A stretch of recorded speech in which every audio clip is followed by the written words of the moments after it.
Episode 311 to 320 नल। Fort Norton के commander Douglas इस किले के सबसे प्रभावशाली लोगों में से एक हैं। वह पूरे गढ़ में सबसे महत्वपूर्ण सैन्यकर्मियों में से एक हैं। बेशक वह कोई फैंटम ऑपरेटर, हार्वेस्टर, लोहार या फ्री साइंटिस्ट नहीं था। तकनीकी तौर पर वह सिर्फ एक मध्यम आयु वर्ग का व्यक्ति था जो गढ़ के सैन्य भाग में सबसे ऊंचे पदों में से एक पर था। लेकिन डगलस कई कठिन घटनाओं से गुजरा था। एक साधारण सैन्य व्यक्ति, एक सामान्य सैनिक से लेकर एक विशाल किले के कमांडर तक, जहां कई सैन्य और लड़ाकू उपकरण केंद्रित थे। उन्होंने सभी प्रकार की मौतें देखी, सैन्य और काल्पनिक दोनों, तथा वास्तविक चमत्कार भी देखे जब लोग असंभव परिस्थितियों से जीवित बाहर निकल आए। इसके अलावा डगलस को कई रहस्यों की जानकारी थी जो आमतौर पर अधिकांश फैंटम्स के लिए भी दुर्गम थे। उदाहरण के लिए, डगलस को नेचुरल बॉर्न फैंटम्स के अस्तित्व के बारे में एडम से भी ज्यादा समय से पता था। वस्तुतः कोई भी महत्वपूर्ण घटना या मूल्यवान जानकारी ऐसी नहीं थी जो उसके लिए उपलब्ध न हो या जिसके बारे में उसे कुछ भी पता न हो। हालांकि हर विभाग प्रमुख के लिए यही बात सच थी। तकनीकी रूप से सेना भी एक विभाग थी, लेकिन एक बहुत बड़ा और संख्या में बड़ा विभाग जिसके काम और लक्ष्य बहुत विस्तृत थे। यह आदमी अब क्या कर रहा था जो संभवतः उन स्तंभों में से एक था जो गढ़ जैसे जटिल तंत्र की संरचना और संचालन को थामे हुए थे? खैर, वह काली कड़वी कॉफी पी रहा था और एक चौड़ी टैबलेट पर अपने अधीनस्थों की रिपोर्ट पढ़ रहा था। रात में यह उसकी सामान्य दिनचर्या थी। कभी कभी महत्वपूर्ण समाचारों से विचलित हो जाता था, क्योंकि डेडलैंड्स में दिन के किसी भी समय कुछ भी हो सकता था। वो अभी भी अपने कार्यालय में था। वह थोड़ी देर बाद घर लौटेगा। दस्तक दस्तक दस्तक। किसी ने दरवाज़ा खटखटाया। डगलस ने थोड़ा हैरान होकर अपनी भौहें उठाईं। अंदर आएं।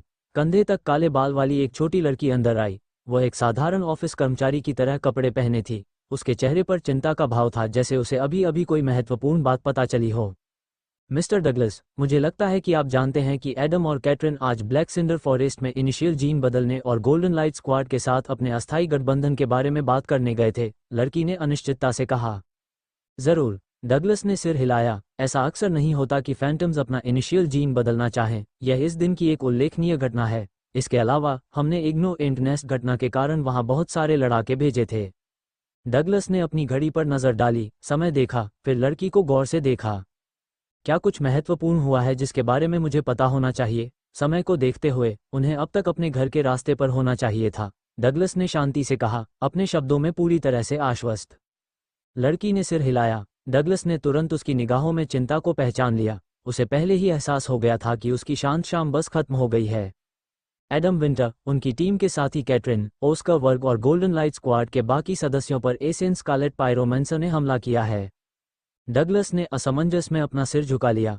और एसेन स्कारलेट पायरोमेंसर एक शक्तिशाली राक्षस है, लेकिन इतना नहीं कि उन्हें परेशान कर सके। मत भूलो, एडम सबसे शक्तिशाली के एक फैंटम में से एक है, और अन्य भी बहुत सक्षम लोग हैं। मैं उनकी सफलताओं से अच्छी तरह वाकिफ हूँ। लड़की ने अपने होंठ काटते हुए अपना सिर हिलाया। यह मुद्दा नहीं है। अभी उनके ऑपरेटर घबराए हुए हैं और हमसे तत्काल कार्रवाई की मांग कर रहे हैं क्योंकि वे सभी गायब हो गए हैं। हमें लगता है कि यह स्थानिक विसंगति के कारण हुआ, लेकिन ये सब बहुत अजीब है। क्या? डगलस की आंखें चौड़ी हो गईं और वह अचानक उठ खड़ा हुआ। मेरे पीछे आओ, मुझे सब कुछ विस्तार से बताओ, डगलस ने आत्मविश्वास से आगे बढ़ते हुए कहा।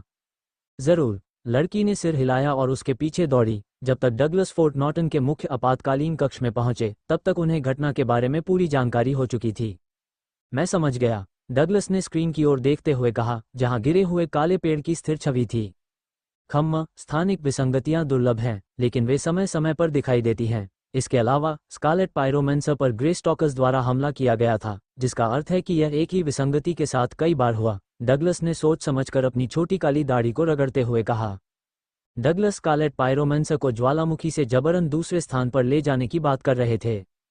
उस स्थान पर उन पर एक ग्रे स्टॉकर ने हमला किया और जब वे लड़ रहे थे तो स्थानिक विसंगति फिर से सक्रिय हो गई और उन्हें वापस ज्वालामुखी में ले आए।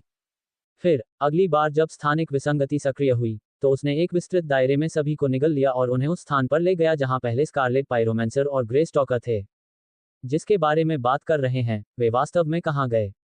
ग्रे स्टॉकर खतरनाक राक्षस हैं, लेकिन वे भाग्यशाली हैं कि यह केवल हल्के पीले रंग का खतरा स्तर है। उन्हें अभी मदद भेजें। कुछ के 2 फैंटम या एक के 3 फैंटम पर्याप्त से अधिक होगा। डगलस ने अपना हाथ हिलाया। उन्होंने गढ़ में लौटने से पहले आखिरी क्षण में गोल्डन लाइट स्क्वाड के साथ ऐसी घटना की उम्मीद नहीं की थी, लेकिन डगलस अनुभवी थे और जानते थे कि यह उतना बुरा नहीं था जितना लग रहा था। उनके पास इतनी ताकत है कि वे कुछ समय तक टिक सकते हैं। हल्के पीले रंग के राक्षस ऐसे मजबूत फैंटम से जल्दी निपटने में सक्षम नहीं हैं, बस थोड़ा समय लगता है और वे अपनी ताकत, पसीने और खून से इसे अर्जित करेंगे, डगलस ने सोचा। ईमानदारी से कहूं तो मैंने पहले ही आदेश दे दिया है और उनकी मदद के लिए एक मजबूत फैंटम के साथ एक लड़ाकू विमान भेज दिया है, लेकिन उड़ने के लिए बहुत लंबा रास्ता तय करना होगा। इसके अलावा अगर वे बचना चाहते हैं तो उन्हें खतरे के क्षेत्र से बाहर निकलना होगा, लड़की ने अपने होंठ काटते हुए जवाब दिया। डगलस ने भौहें उठाईं और उसे अजीब नजरों से देखा। तुम किस बारे में बात कर रहे हो? लड़की ने गला साफ किया। मिस्टर डगलस, वे फॉलिंग क्रिप्ट में फंस गए हैं और वे रास्ते में हैं। लड़की के अगले शब्दों से डगलस की भौहें भारी हो गईं और उसकी मुठ्ठियां कस गईं।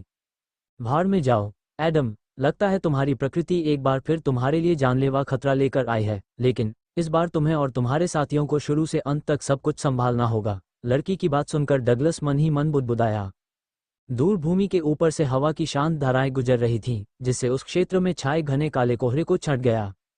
ऐसा प्रतीत होता था कि यह वास्तव में मृतकों की भूमि है, जहां एक शांत लेकिन खतरनाक वातावरण व्याप्त था, जो ये दर्शाता था कि यहां सक्रिय जीवन के लिए कोई स्थान नहीं था, केवल ठंडी मौत थी। कहीं कहीं धूसर धरती के ऊपर से तीखी चट्टानें उभरी हुई थीं, तो कहीं कई इमारतों के आकार के विशालकाय कंकाल कभी के राजसी और शक्तिशाली राक्षस के जीवन की एकमात्र याद के रूप में पड़े थे। तीखे कांटों और विशाल कलियों वाले एकाकी बैंगनी फूलों ने फॉलेन क्रिप्ट को ढक रखा था, जो इस विनाशकारी भूमि में प्रकाश के कुछ स्रोतों में से एक थे। जमीन में दुर्लभ दरारों से लगातार काले धुएं की पतली धाराएं निकल रही थीं, जो घिनौने धुएं की तरह थीं और ये दर्शाती थी कि यह जगह अंदर से बहुत पहले ही सड़ चुकी थी, या शायद नीचे वास्तव में कुछ छिपा हुआ था। इन विस्तृत और दुर्गम लेकिन शांतिपूर्ण भूमियों के बीच अंततः कुछ घटित होने लगा था। हूश! ज्वाला की तेज चमक के साथ एक विशाल ज्वाला भरिंग, 2 दुर्जेय राक्षस और 6 प्रेत प्रकट हुए। हालांकि वे सभी एक दूसरे से अलग थे और उनके लक्ष्य भी अलग थे, फिर भी कुछ ऐसा था जो उन सभी को जोड़ता था। उनमें से किसी को भी यह समझ नहीं आ रहा था कि वे यहाँ क्या कर रहे हैं या आगे क्या होगा। नल, एडम, कैटरिन, ओस्कर और अन्य लोग स्कारलेट पायरोमैंसर और 2 ग्रे स्टॉकर्स से कुछ दर्जन मीटर दूर जमीन पर गिर पड़े। एडम, क्या तुम मुझे सुन सकते हो? सिल्वाना ने आश्चर्य से कहा। कुछ कदम पीछे हटकर चारों ओर देखते हुए एडम ने सिर हिलाया। हाँ, हम कहाँ हैं? क्या तुम मेरे सिग्नल को ट्रैक कर सकते हो? एडम ने भारी भौहें सिकोड़ी। फॉलनर क्रिप्ट के अंदर पहुंचते ही उसे तुरंत घबराहट महसूस हुई और उसके शरीर में हल्की सी हलचल हुई। सहज रूप से उसे लगा कि उसे इस दुर्गम और सुनसान जगह पर नहीं रहना चाहिए, कम से कम अभी तो नहीं। जमीन पर बिखरे धूल से ढके छोटे छोटे पत्थरों से लेकर सीटी बजाती हवा तक ऐसा लग रहा था जैसे सब कुछ इस अयोग्य प्राणी को भगाना चाहता हो। हाँ, आप फॉलनर क्रिप्ट में हैं। मुझे ये समझने की ज़रूरत है कि आप कहाँ हैं ताकि मैं आपको सलाह दे सकूं। अपने आसपास के माहौल के बारे में बताइए, इस धुंध की वजह से मैं आपके एनईपी कैमरे से कुछ भी नहीं देख पा रहा हूं, सिल्वाना ने जल्दी से कहा। उसने जल्दबाजी में काम किया क्योंकि स्थिति गंभीर थी, लेकिन उसकी आवाज़ में कोई घबराहट या चिंता नहीं थी। उसके दिमाग में सिर्फ एक ही लक्ष्य था, एडम की मदद करना, उसका ऑपरेटर बनना। सिल्वाना साल्ट विलेज जैसी कोई और गलती नहीं करने वाली थी। मुझे समझ में नहीं आ रहा कि तुम्हें क्या बताऊं। हर जगह धूल, चट्टानें, विशाल राक्षस की हड्डियां और भूरी मिट्टी है, और मुझे दूर से बैंगनी रोशनी दिखाई दे रही है। क्या ये कोई महत्वपूर्ण बात है? एडम ने असमंजस में अपना सिर झुका लिया। नहीं, वे स्पाइकी लिली हैं। वे फॉलनर क्रिप्ट में लगभग हर जगह उगते हैं। मुझे कुछ और दुर्लभ या उल्लेखनीय चाहिए। शायद आसपास कोई अजीबोगरीब आकार की चट्टान, खंडहर या इमारत हो। सिल्वाना ने सभी संभावित विकल्पों पर विचार करते हुए पूछा। उनके दल के अन्य ऑपरेटर भी लगभग यही कर रहे थे। हालांकि कुछ अपने फैंटम को शांत करने की कोशिश कर रहे थे, क्योंकि लेरो और एर्ला बहुत घबराए हुए थे। वे जो कुछ हुआ था उसे स्वीकार करने और स्थिति के अनुसार तेजी से ढलने के लिए तैयार नहीं थे। इस समय स्कारलेट पायरोमैंसर और 2 ग्रे स्टॉकर एक दूसरे से दूरी बनाए हुए थे। उनकी लड़ाई अभी खत्म नहीं हुई थी, लेकिन कोई भी हमला करने की जल्दी में नहीं था। ग्रे स्टॉकर तब खुश हुए जब पर्पल थरेट लेवल मॉन्स्टर उनके हिसाब से कमजोर था, लेकिन वे अपने लीग में असली कमजोर थे, इसलिए टॉप 8 मॉन्स्टर से निपटना उनके लिए वाकई मुश्किल काम था। एडम ने अपने सिर के पीछे खुजलाया और घने काले कोहरे के बीच कुछ देखने की कोशिश की। फिर कुछ कदम बगल की ओर बढ़ने पर उसे अंततः लगभग 100 मीटर दूर कोई आकृति दिखाई दी। राजसी चोटियां, उदास पैटर्न, प्रवेश द्वार तक ठोस रूप से फैले कांच के गंदे शीशे, और इमारत का समग्र आकार एडम को किसी तरह के गौथिक गिरजाघर की याद दिलाता था। ये किसी परी कथा के किसी अंधेरे राजा या दुष्ट जादूगर का महल लग रहा था। ठीक है, मेरे पास आपके लिए एक सुराग है, लेकिन ये बिल्कुल भी अच्छा नहीं लगता है। क्या आप अपने सामने एक गिरजाघर देखते हैं? क्या ये लंबा है या चौड़ा? क्या इसके बाहर मीनारें हैं? सिल्वाना ने जल्दी से कुछ सवाल पूछे, क्योंकि यह उसके लिए ये समझने का अवसर था कि एडम कहाँ है। यह महत्वपूर्ण था, क्योंकि फॉलिन क्रिप्ट में ऐसे स्थान थे जहां उसका होना घातक था, और अन्य भागों में वह अपनी शक्ति से अपने लिए समय खरीद सकता था। हाँ, यह निश्चित रूप से एक गिरजाघर है, एक विशाल चर्च की तरह। हालांकि नहीं, ये सिंहासन कक्ष का एक हिस्सा है। आप जानते हैं, जहां सिंहासन अंत में है वहां ये लंबा और सीधा है। इमारत लंबी है, कोई मीनार नहीं है, आसपास कुछ भी नहीं है। एडम ने अपने हाथ की हल्की लहर के साथ उत्तर दिया। सिल्वाना की आंखें चमक उठी और वह मुस्कुराने लगी। अच्छा, मुझे लगता है कि मैं जानती हूँ कि तुम कहाँ हो। ये फ्यूम कैथेड्रल है। यह अच्छा है क्योंकि मुझे रिकॉर्ड में ऐसा नहीं दिख रहा है कि कोई राक्षस इस समय इस कैथेड्रल पर कब्जा कर रहा है। वहाँ कमजोर राक्षस हो सकते हैं, लेकिन कोई भी ऐसा राक्षस नहीं है जिससे तुम्हें अपनी जान बचाने के लिए बचना चाहिए। सिल्वाना ने अपनी आवाज़ में थोड़ी खुशी के साथ समझाया। इसके अलावा, इसका मतलब है कि आप ऐसे क्षेत्र में हैं जहां केवल लाइट येलो थरेड राक्षस रहते हैं। ये फॉल्नर क्रिप्ट का सबसे सुरक्षित हिस्सा नहीं है, लेकिन यह उन सबसे अच्छी जगहों में से एक है जहां आप हो सकते हैं। स्थिति को देखते हुए सिल्वाना ने अपने होंठ काटे। फिर उसने ये संदेश बाकी सभी को बता दिया। वास्तव में इससे वास्तविक स्थिति में कोई बदलाव नहीं आया, क्योंकि वे अभी भी ऐसी जगह पर थे जहां उनकी ताकत के स्तर से ऊपर के राक्षस मौजूद थे। हालांकि खतरनाक राक्षस लोगों के दिमाग को उतना नहीं डराते जितना कि अज्ञात चीजें डराती हैं। भले ही स्थिति कुछ भी न होने से भी बदतर हो, लेकिन ये जानना बेहतर था कि यह कितना बुरा था, बजाय इसके कि हम अनुमान लगाते रहें और अंधेरे में रहें। अज्ञात मानवता का सबसे बड़ा भय है, और शायद यही मुख्य कारण है कि लोग मृत्यु से इतना डरते हैं। कुछ सेकंड के बाद सभी को होश आ गया। अब समय आ गया था कि सभी लोग फिर से साथ मिलकर काम करना शुरू करें और इस अप्रिय और उदास जगह से बाहर निकलें, जहां अचानक मेहमानों का आना पसंद नहीं किया जाता। हम मुश्किल स्थिति में हैं, लेकिन यह इतनी बुरी भी नहीं है, ओस्कर ने गंभीर चेहरे के साथ कहा। उसने स्कारलेट पायरोमेंसर की ओर देखा, फिर अपने साथियों की ओर। यदि स्थानिक विसंगति हमें गिरे हुए क्रिप्ट के किसी अन्य भाग में ले जाती, तो हम चमत्कार की आशा कर सकते थे या अभी वसीयत लिख सकते थे, लेकिन यहाँ चीजें अलग हैं। ओस्कर ने अपनी तलवार को कसकर पकड़ते हुए आत्मविश्वास से आगे कदम बढ़ाया। एला ने उसके पास जाने से पहले चारों ओर देखा। हम क्या करेंगे? क्या हम इन राक्षसों से भिड़ेंगे और उन्हें मार देंगे? क्या हम फ्यूम कैथेड्रल की ओर पीछे हटेंगे या फिर किसी सुरक्षित क्षेत्र में जाने की कोशिश करेंगे, जहां से कोई लड़ाकू विमान सीधे उड़ान भर सके? एला ने सतर्क रहते हुए पूछा। ये जानना उचित था कि उन्हें आए हुए केवल कुछ ही मिनट हुए थे, नहीं, 5 मिनट भी नहीं। उन्हें ये समझने में कुछ सेकंड ही लगे कि क्या हुआ था, फिर सवालों के जवाब देने और चारों ओर देखने में आधा मिनट लगा। 2 या 3 मिनट उनके लिए अपने अगले कदमों के बारे में सोचने और अपनी मौजूदा स्थिति के बारे में जानकारी हासिल करने के लिए पर्याप्त थे। इस प्रकार स्कारलेट पायरोमेंसर और ग्रे स्टॉकर्स ने केवल कुछ हमलों का आदान प्रदान किया। ग्रे स्टॉकर्स ने स्कारलेट पायरोमेंसर पर झपटने और अपने शक्तिशाली जबड़ों से उसके पंखों को फाड़ने की कोशिश की, लेकिन स्कारलेट पायरोमेंसर कुछ मीटर पीछे उड़ गया और अपने पीछे एक ज्वलंत निशान छोड़ गया। ऑस्कर ने तत्काल कोई प्रतिक्रिया नहीं दी, बल्कि अपने विकल्पों पर विचार करते हुए केवल भौहें सिकोड़ी। अरे Silvana, light yellow Tharet level का क्या मतलब है? एडम ने ग्रे स्टॉकर्स को घूरते हुए पूछा। मुझे तुरंत लगा कि वे मजबूत थे, लेकिन साथ ही वे कमजोर भी थे। यह एक अजीब सा एहसास है। सिल्वाना ने सिर हिलाया। आप गलत नहीं हैं, क्योंकि पर्पल थरेट राक्षसों के संबंध में ग्रे स्टॉकर बेहतर प्रतिद्वंद्वी हैं, लेकिन उनके स्तर के बीच वे सिर्फ कचरा हैं, सिल्वाना ने सख्ती से कहा। यही कारण है कि स्कारलेट पायरोमेंसर उनके खिलाफ सफलतापूर्वक लड़ रहा है। शायद मूल रूप से उनमें से 3 से भी ज्यादा थे, कम से कम उसने उनमें से एक को पहले ही मार दिया है और उसे सिर्फ कुछ खरोंचे आए हैं। अगर उसके खिलाफ एक स्तर ऊपर के प्रतिद्वंद्वी होते तो वह पहले ही मर चुका होता, सिल्वाना ने आत्मविश्वास से कहा, क्योंकि ये तथ्य ज्ञान पर आधारित थे। एडम ने स्थिति पर कड़ी नज़र रखते हुए उत्सुकता से उसकी बातें सुनना जारी रखा।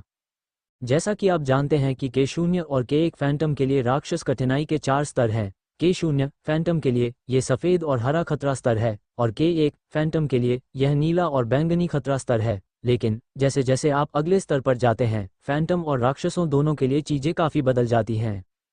सिल्वाना ने आगे कहा, सबसे पहले K2 फैंटम्स की ताकत के बराबर एकमात्र खतरा स्तर पीला खतरा स्तर है, लेकिन यहीं से चीजें जटिल होने लगती हैं और उन सभी पिछले चरणों से अलग होती हैं जिन्हें आप पहले ही पार कर चुके हैं। सिल्वाना ने हल्की सी आह भरी। ताकत के प्रत्येक नए स्तर के बीच अंतर पिछले स्तर से अधिक है। मोटे तौर पर, अगर K0 और K1 फैंटम के बीच का अंतर ताकत की 1 इकाई है, तो K1 और K2 के बीच का अंतर ताकत की 3 इकाई है। ये मान अनुमानित हैं और बिल्कुल सटीक आंकड़े नहीं हैं। ये आपको इसे स्पष्ट करने के लिए एक उदाहरण के लिए सरलीकरण है। जरूर, आगे बढ़ो। एडम ने चारों ओर देखते हुए सिर हिलाया। ऑस्कर अभी भी अपने निर्णय पर विचार कर रहा था और किसी ने भी कुछ नहीं कहा था, इसलिए एडम इस समय का उपयोग अपने ऑपरेटर से कुछ उपयोगी जानकारी प्राप्त करने के लिए कर सकता था। खतरे के स्तर के साथ भी यही स्थिति है, लेकिन ताकत के प्रत्येक नए स्तर के साथ अगले स्तर पर आगे बढ़ना अधिक कठिन हो जाता है। यात्रा करने का मार्ग लंबा और कठिन हो जाता है। एडम ने सिर हिलाया। वो अपेक्षाकृत शीघ्रता से K1 स्तर तक पहुंचने में सक्षम था, लेकिन वह अभी भी K2 तक नहीं पहुंच पाया था।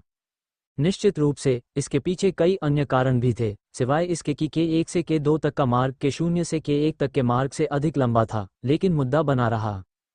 इस प्रकार पीले खतरे के स्तर के सबसे मजबूत राक्षसों और सबसे कमजोर राक्षसों के बीच का अंतर पुरानी प्रणाली से चिपके रहने के लिए बहुत बड़ा है। इसके अलावा पीले खतरे के राक्षस बहुत अधिक संख्या में और विविध हैं, क्योंकि वे कमजोर स्तर के राक्षसों की तुलना में गढ़ से बहुत दूर रहते हैं। सिल्वाना ने जल्दी से कहा। मैं समझ गया, रास्ता जितना दूर होगा उतना ही खतरनाक होगा, है ना? वैसे हल्का पीला पीले खतरे के स्तर का सबसे कमजोर भाग है ना? एडम ने ग्रे स्टॉकर्स की ओर देखते हुए पूछा। उसे यकीन था कि वह उन्हें मार सकता है, लेकिन यह आसान नहीं होगा। लेकिन प्राइम जायंट रोगों को हराने से थोड़ा ही कठिन होगा। ये ग्रे स्टॉकर्स के लिए वास्तविक प्रशंसा थी, क्योंकि एडम ने पीले खतरे के स्तर के सबसे कमजोर राक्षसों में से एक की ताकत को बैंगनी खतरे के स्तर के शीर्ष 20 में शामिल राक्षसों की तुलना में अधिक आंका था। हाँ, येलो थरेट लेवल को 3 भागों में बांटा गया है, लाइट, मिड और डार्क। इन स्तरों में अंतर को समझने में आपकी मदद करने के लिए मैं आपको एक सरल उदाहरण दूंगा। लाइट येलो थरेट लेवल का सबसे मजबूत राक्षस मिड येलो थरेट लेवल के सबसे कमजोर राक्षस से थोड़ा ही मजबूत होगा। एडम ने सिर हिलाया। सिल्वाना द्वारा बताई गई स्थिति स्कारलेट पायरोमेंसर और ग्रे स्टॉकर्स की वर्तमान स्थिति से काफी मिलती जुलती थी। उनके बीच स्तरों में एक मौलिक अंतर था, लेकिन एक राक्षस के कई श्रेष्ठ कारकों ने उसे अभी भी उनमें से सबसे मजबूत बना दिया। कदम कदम कदम। जब ओस्कर सोच रहा था कि क्या करना है, तब कैटरीन अपने चेहरे पर गंभीर भाव लिए एडम की ओर बढ़ रही थी। ऐसा लग रहा था कि उसने पहले ही अपना मन बना लिया था और उसे इसके लिए एडम की जरूरत थी।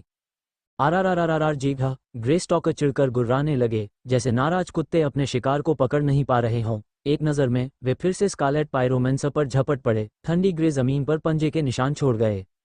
लेकिन स्कारलेट पायरोमेंसर ने अपने पंख ऊपर उठाए, जिससे आग की लपटें उठने लगीं, जबकि ग्रे स्टॉकर रुक गए और वापस उछल पड़े। भले ही उनके पंजे स्कारलेट पायरोमेंसर के मांस को चीरने के लिए काफी तीखे थे, लेकिन विशाल भरिंग की आग एक जोड़ी तीखे ब्लेड से कहीं ज्यादा खतरनाक थी। कदम कदम कदम। कैटरीन ने एडम के पास जाकर गंभीर भाव से देखा। अपने लंबे आराम और पराग के प्रभाव के कारण वह पूरी ऊर्जा से भरी हुई थी, ठीक उनके दल के बाकी सदस्यों की तरह। इस प्रकार यदि आवश्यक हुआ तो वे पूरी ताकत से लड़ने के लिए तैयार थे। अभी थोड़ी थकान को छोड़कर, क्योंकि रात हो चुकी थी, वे अपना चरम दिखाने के लिए तैयार थे। अरे, तुम भागोगी नहीं, भले ही वो बेवकूफ़ ऐसा करने का फैसला करे, है ना? कैटरीन ने अहंकार से अपने कंधे के ऊपर से ओस्कर की ओर अंगूठा दिखाते हुए कहा, जो कुछ मीटर पीछे खड़ा था। एडम ने मुस्कुराते हुए स्कारलेट पायरोमेंसर को देखा, जो अपनी लपटों से ग्रे स्टॉकर्स को पीछे धकेल रहा था। ठीक है, हम लाइट येलो थरेट क्षेत्र में प्रवेश कर चुके हैं, लेकिन आप केवल अपने प्रारंभिक जीन को बदलने के उभरते अवसर के बारे में सोच रहे हैं, है ना? कैटरीन ने अपना हाथ बगल में रखकर दूसरी ओर देखा। हाँ, मुझे मत बताओ कि तुम 2 ग्रे स्टॉकर से डरे हुए हो। वे हल्के पीले रंग के खतरे के स्तर के हो सकते हैं, लेकिन वे एक स्कारलेट पायरोमेंसर को संभालने में सक्षम नहीं हैं। आपकी ताकत स्पष्ट रूप से बेहतर है। एडम ने सिर हिलाया। अरे, ओस्कर ने कहा। ऐसा लग रहा था जैसे उसने आखिरकार अपना मन बना लिया था। चलो विचलित राक्षसों का फायदा उठाते हैं और सुरक्षित क्षेत्र की ओर बढ़ते हैं। अगर हम एक साथ आगे बढ़ते हैं तो हम राक्षसों से लड़ने से बच सकते हैं और बचाव बिंदु तक पहुंच सकते हैं। ये स्वीकार करना उचित था कि ओस्कर ने प्रत्येक दस्ते के सदस्य के जीवन को बचाने के संदर्भ में सबसे व्यवहारिक, सुरक्षित और सही निर्णय लिया था। यहाँ अभी कोई और राक्षस नहीं था, जिसका मतलब था कि उनके पास लड़ाकू के प्रतिबंधित क्षेत्र से बाहर निकलने का मौका था। शायद यह उनके लिए ऐसा करने का सबसे अच्छा समय था। लेकिन हर किसी ने यह नहीं सोचा कि सुरक्षा सबसे महत्वपूर्ण बात है। अजीब बात है कि कई लोग अपनी सुरक्षा को खतरे में डालने के लिए तैयार थे, यदि इससे उन्हें समान मूल्य की कोई चीज़ मिलने की संभावना खुलती। नहीं, हम ग्रे स्टॉकर्स को मार देंगे और मैं अपना इनिशियल जीन प्राप्त कर लूंगा, फिर हम सुरक्षित क्षेत्र की ओर चलेंगे, कैटरीन ने आत्मविश्वास से कहा। ऑस्कर के प्रस्ताव पर विचार करने की भी जहमत नहीं उठाई। आपकी यात्रा MVL पर जारी है। वह पहले ही हार स्वीकार कर चुकी थी और गढ़ में लौटने के लिए सहमत हो गई थी, लेकिन अब जब स्कारलेट पायरोमेंसर उसके सामने था तो वह पीछे हटने वाली नहीं थी। ओस्कर ने भारी भौहें सिकोड़ते हुए अपनी तलवार कैटरीन की ओर तान दी। भाड़ में जाओ, हम सिर्फ तुम्हारी वजह से इस स्थिति में हैं। अगर तुमने 1 मिनट पहले भी फैसला किया होता तो हम यहाँ नहीं होते। तुम पहले ही सबको खतरे में डाल चुकी हो और मैं तुम्हें दोबारा ऐसा नहीं करने दूंगा। ऑस्कर ने अपनी नज़र से कैटरीन को जलाते हुए खतरनाक अंदाज में कहा। तुम वैसा ही करोगे जैसा मैं कहूंगा, क्योंकि अब मैं तुम्हारा नेता हूं। मैं गोल्डन लाइट स्क्वाड का नेता हूं। तुम अपने प्रारंभिक जीन को किसी और समय बदल सकते हो, अभी हमारी जिंदगी प्राथमिकता है। ऑस्कर आगे बढ़ा और उसकी तलवार की चौड़ी धार पर एक भयावह चमक दौड़ गई। अगर तुम मेरी बात नहीं मानोगे तो मैं तुम्हें जबरदस्ती बना दूंगा। हो सकता है कि अपने आरंभिक जीन को बदलने के बाद तुम मुझसे वापस लड़ने में सक्षम हो जाओ, लेकिन अभी तुम सिर्फ सहारा हो। तुम पलक झपकते ही मुझसे हार जाओगे। ऑस्कर ने धमकी भरे अंदाज में कहा, अपनी विशाल तलवार की मूठ पर अपनी पकड़ मजबूत करते हुए। ये बहुत संभव था कि वह झूठ नहीं बोल रहा था। अगर उनके बीच जानलेवा लड़ाई हुई और ऑस्कर सफल हमला कर पाया तो वह कैटरीन को एक साधारण पेड़ के तने की तरह 2 टुकड़ों में काट देगा। कांपना, कांपना, कांपना। इससे पहले कि कैटरीन जवाब दे पाती, ऑस्कर पर इतना दबाव आ गया कि यह एक वास्तविक खतरा बन गया जो उसे गंभीर रूप से नुकसान पहुंचा सकता था। कदम, कदम, कदम। एडम आगे बढ़ा और कैटरीन और तलवार की तीखी नोक के बीच आ गया। उसकी निगाहों में कोई खतरा नहीं था, ऑस्कर की तरह नहीं, बस उसके चेहरे पर एक आत्मसंतुष्ट मुस्कान और आत्मविश्वास की झलक थी। उसकी आभा एक सफेद ज्वाला की तरह चारों ओर फैल गई, जिससे कैटरीन को छोड़कर सभी पर दबाव पड़ने लगा। ठीक है, ठीक है, तो अब आप इसी तरह बात करते हैं। मुझे लगा कि दस्ते के सदस्यों को एक दूसरे की मदद करनी चाहिए, धमकी नहीं देनी चाहिए। तभी एडम आगे बढ़ा। ऑस्कर की तलवार लगभग उसकी छाती को छू रही थी। यह एक ऐसा खेल है जिसे आप दोनों साथ मिलकर खेल सकते हैं। यह मत भूलिए कि आपने ही हमें इसमें शामिल होने के लिए आमंत्रित किया था, न कि हमने आपसे जुड़ने के लिए कहा था। इसके अलावा, हमारी मदद के बिना प्राइम थंडर डेमन ने आपको टुकड़े टुकड़े कर दिया होता, या सबसे अच्छा तो ये होता कि आपको गंभीर रूप से घायल कर देता। एडम ने अपनी ठोड़ी को ऊपर से नीचे तक ऑस्कर को घूरते हुए उठाया, हालांकि ऑस्कर काफी लंबा था। यह वास्तविक ऊंचाई का मामला नहीं था, यह उसकी स्थिति और श्रेष्ठता को प्रदर्शित करने का मामला था। एडम ऑस्कर को कैटरीन को परेशान नहीं करने देगा, यह अस्वीकार्य था। मैं तुम्हें 2 विकल्प दे रहा हूं। पहला, तुम हमारे बिना ही चले जाओ, हम अपने आप ही काम चला लेंगे, खासकर यदि तुम हमारी सहायता करने के बजाय हमें धमकाने का इरादा रखते हो। दूसरा, तुम 2 ग्रे स्टॉकर को मारने में हमारी मदद करो, फिर मुझे और कैटरीन को एक स्कारलेट पायरोमैंसर को मारते हुए देखो। कैटरीन को उसका इनिशियल जीन मिल जाता है और हम सुरक्षित क्षेत्र की ओर बढ़ जाते हैं। एडम की आंखों में चमक दौड़ गई जब उसने ऑस्कर के चौड़े कंधों के पार आगे की ओर देखा। मेरे प्रस्ताव न केवल ऑस्कर पर लागू होते हैं, बल्कि बाकी सभी पर भी लागू होते हैं। मेरे दस्ते की नेता कैटरीन है, लेकिन यह मुझे आपकी तरह अपनी मर्जी से काम करने से नहीं रोकता है।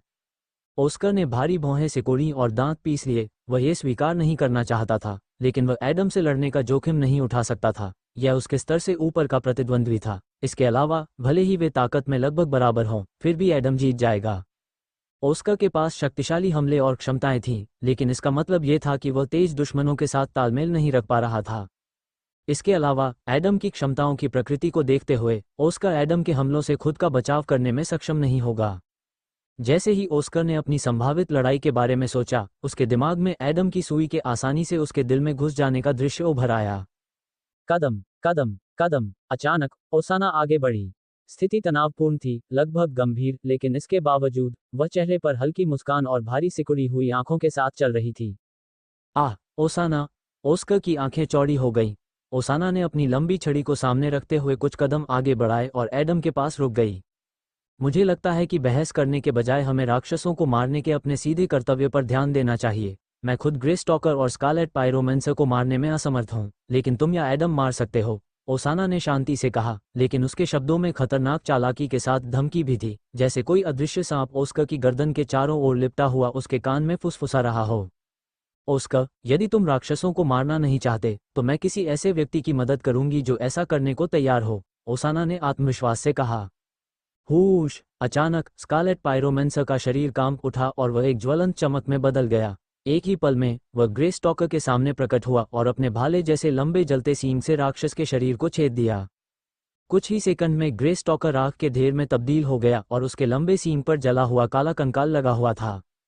ओह, अब तो केवल 2 ही प्रतिद्वंद्वी बचे हैं, ओसाका ने सिर झुकाकर धूर्तता से मुस्कुराई। उसने अपनी नज़र ऑस्कर की ओर घुमाई। चलो, तुम्हारा ये कहना नहीं है कि तुम 2 राक्षसों से डरते हो, जबकि यहाँ 6 प्रेत हैं, है ना? इस दृश्य को देखकर कैटरीन केवल संतुष्ट होकर हंस सकती थी तथा स्थिति के विकास का आनंद ले सकती थी। कुछ देर पहले तक ऑस्कर बहुमत में था, सच है, एडम और कैटरीन उससे असहमत थे, लेकिन उसके पास अभी भी 3 वफादार साथी थे जो निश्चित रूप से उसके आदेशों का पालन करेंगे और सुरक्षित क्षेत्र की ओर बढ़ेंगे। 4 काफी मजबूत प्रेत गिरे हुए तहखाने के इस हिस्से से बाहर निकलने के लिए पर्याप्त थे, खासकर जब उनमें से एक उपचार क्षमताओं वाला सहायक था। लेकिन तभी सब कुछ बदल गया। ओसाना का एक तरफ से दूसरी तरफ जाना एर्ला या लेरो के जाने से कहीं ज्यादा महत्वपूर्ण था। इसके अलावा अब ओस्कर के लिए अपनी मूल योजना पर टिके रहना संभव नहीं था, क्योंकि दुश्मन बहुत कम रह गए थे। उनके खिलाफ केवल एक ग्रे स्टॉकर और एक स्कारलेट पायरोमेंसर था, और उनके पक्ष में एडम था जो एक शीर्ष 2 राक्षस को मारने में सक्षम था, इसलिए उनके पास ताकत में एक गंभीर बढ़त थी। ओसाना को अपनी निगाहों से जलाते हुए और अपनी तलवार को कसकर पकड़ते हुए ओस्कर ने अपने दांत पीसते हुए कहा, ओसाना, इस मिशन के बाद हम गंभीरता से बात करेंगे। ओस्कर ने गंभीरता से कहा और बड़ी अनिच्छा के साथ धीरे धीरे उनकी शर्तों पर सहमति जताने लगा। जरूर, ओसाना ने शांति से जवाब दिया। उसे ओस्कर की ओर से प्रतिबंधों का डर नहीं था, उसके लिए ये स्थिति एक सरल लेन देन थी।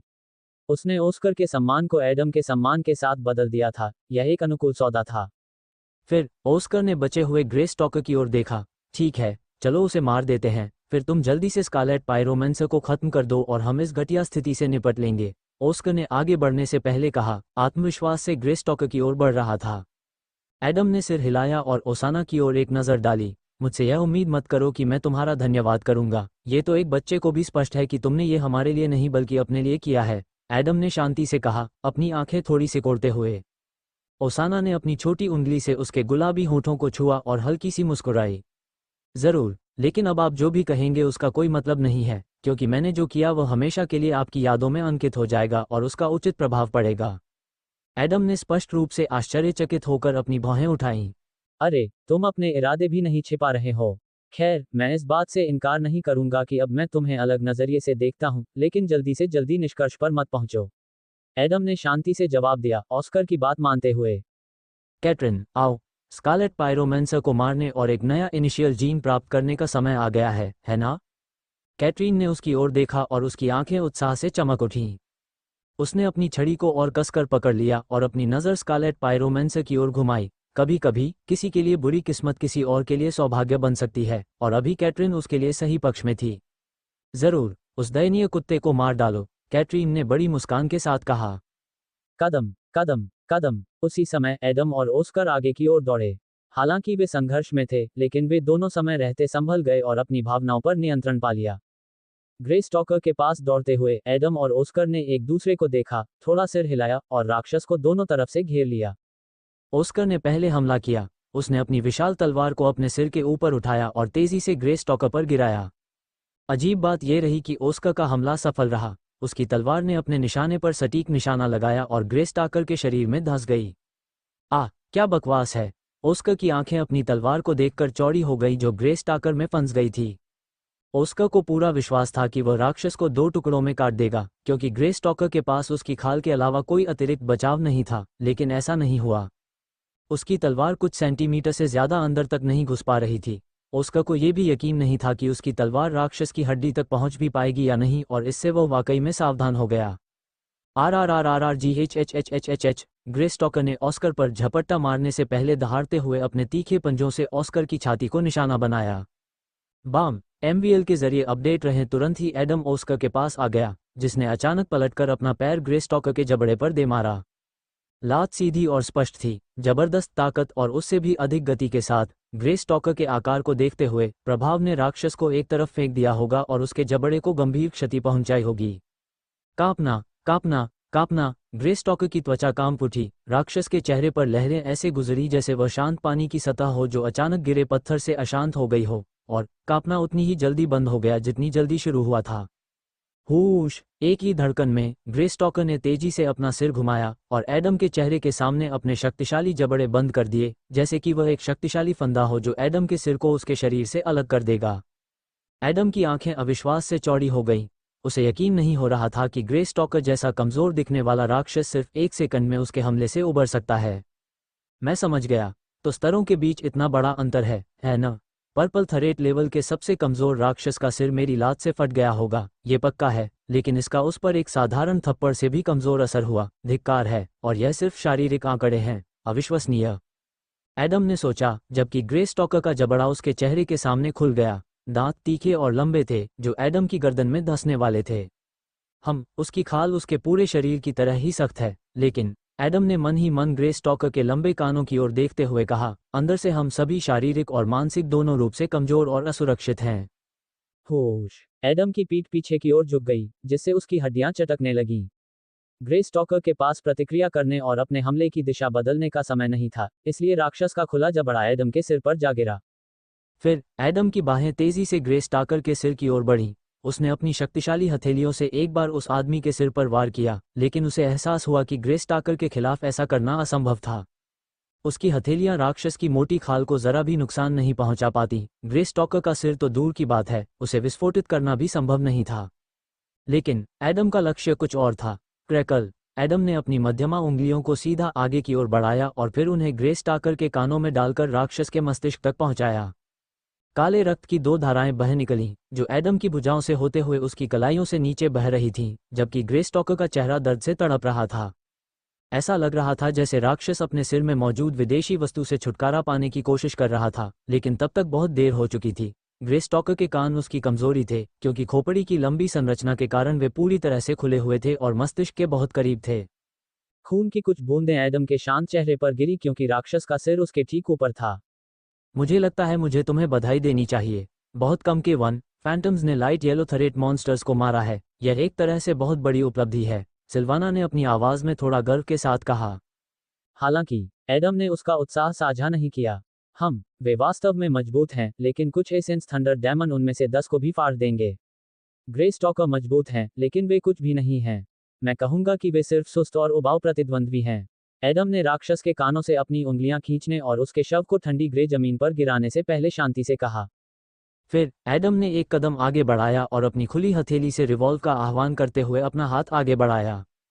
मुझे कुछ समय हो गया है जब से मैंने कोई नया जीन ग्रहण किया है, यह निश्चित रूप से कुछ नया होगा। एडम ने चेहरे पर हल्की मुस्कान के साथ कहा, जबकि ग्रे स्टॉकर का शरीर थोड़ा कांप उठा।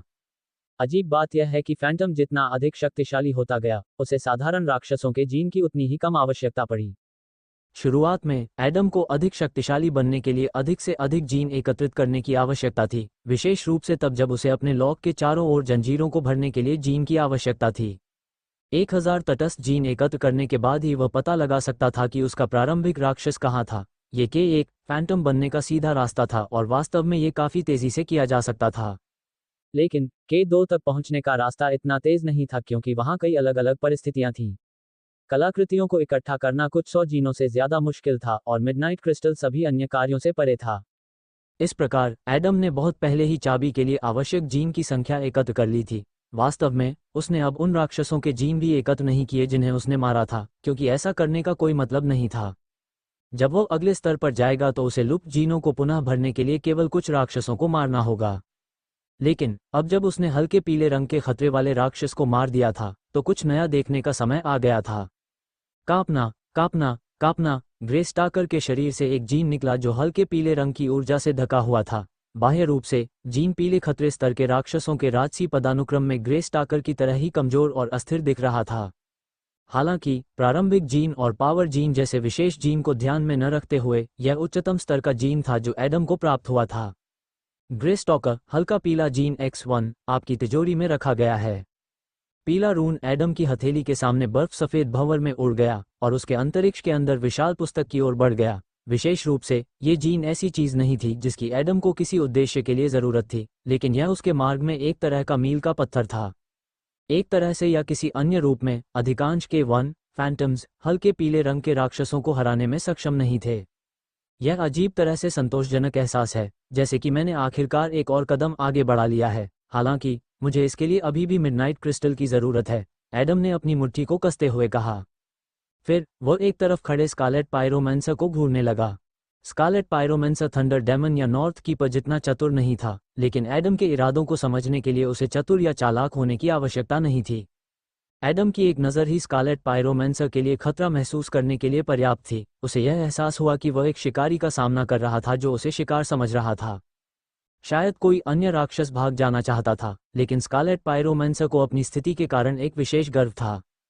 बेशक स्कारलेट पायरोमेंसर को यह नहीं पता था कि मिशन विभाग ने उसे पर्पल थरेट लेवल राक्षसों में शीर्ष 8 में स्थान दिया था, लेकिन उसे एहसास था कि वो अन्य राक्षसों की तुलना में अधिक शक्तिशाली था। इसके अलावा वह ग्रे स्टॉकर से लड़ने से नहीं डरता था और यहाँ तक कि उन्हें मार भी डालता था, भले ही वे उच्च स्तर के प्राणी थे। इस प्रकार स्कारलेट पायरोमेंसर एडम से डरने वाला नहीं था। वह प्रेत जो उसके समान स्तर का था, उसके पास अपने जीवन के लिए लड़ने की शक्ति थी और वह ऐसा या तो जीत के लिए या अपने खून की आखिरी बूंद तक करने वाला था। कांपना, कांपना, कांपना। स्कारलेट पायरोमेंसर ने अपने विशाल भारी पंखों को तेजी से हिलाना शुरू कर दिया और उसके 6 पैरों की पंखुड़ियां चमकने लगीं। तभी राक्षस के चारों ओर एक पारदर्शी ज्वाला प्रकट हुई, जो धीरे धीरे बड़ी होती गई और एक प्रकार की आकृति में बदल गई। एल्ला की आंखें चौड़ी हो गईं क्योंकि वे सभी जानते थे कि यह आभा का प्रकटीकरण था। उसे विश्वास नहीं हो रहा था कि स्कारलेट पायरोमेंसर को आभा के उपयोग का इतना गहरा ज्ञान था। जल्द ही एक विशाल भरिंग का सिलहूट जो स्कारलेट पायरोमेंसर के खुद के बड़े और भयानक संस्करण जैसा दिखता था, स्कारलेट पायरोमेंसर के ऊपर दिखाई दिया। यह उसकी दूसरी स्टेज आत्मा और उसकी इच्छा का प्रकटन था। यह आभा तुरंत ही चारों ओर फैल गई, जिससे स्कारलेट पायरोमेंसर के इरादे और अन्य लोगों की शक्ति का स्तर तुरंत प्रदर्शित हो गया। लेरो और एल्ला ने दम तोड़ दिया। उन्होंने राक्षस की आभा का विरोध करने की कोशिश की, लेकिन वे शायद ही ऐसा कर पाए। ज्यादातर के फैंटम्स को नहीं पता था कि इच्छाशक्ति का इस्तेमाल कैसे किया जाता है और उनके पास कोई आभासील नहीं थी, बस उनकी शुद्ध शक्ति से निकलने वाली एक साधारण आभा थी, इससे ज्यादा कुछ नहीं। इसलिए लेरो और एल्ला जमीन पर गिर पड़े। उनकी सांसें तेज चल रही थीं और उनकी आंखें खुली हुई थीं। उन्होंने अपने हाथ जमीन पर टिका दिए और पूरी तरह से गिरने से बचने की कोशिश की। कैटरिन और ओस्कर कांप उठे और उन्हें अपनी मुट्ठियां कसकर बंद करके कुछ कदम पीछे हटना पड़ा। कुछ सेकंड बाद ओस्कर ने अपनी छाती पकड़ ली और एक घुटने पर बैठ गया। अजीब बात यह थी कि एडम के अलावा एकमात्र व्यक्ति जो अपने पैरों पर स्थिर था वो ओसाना थी।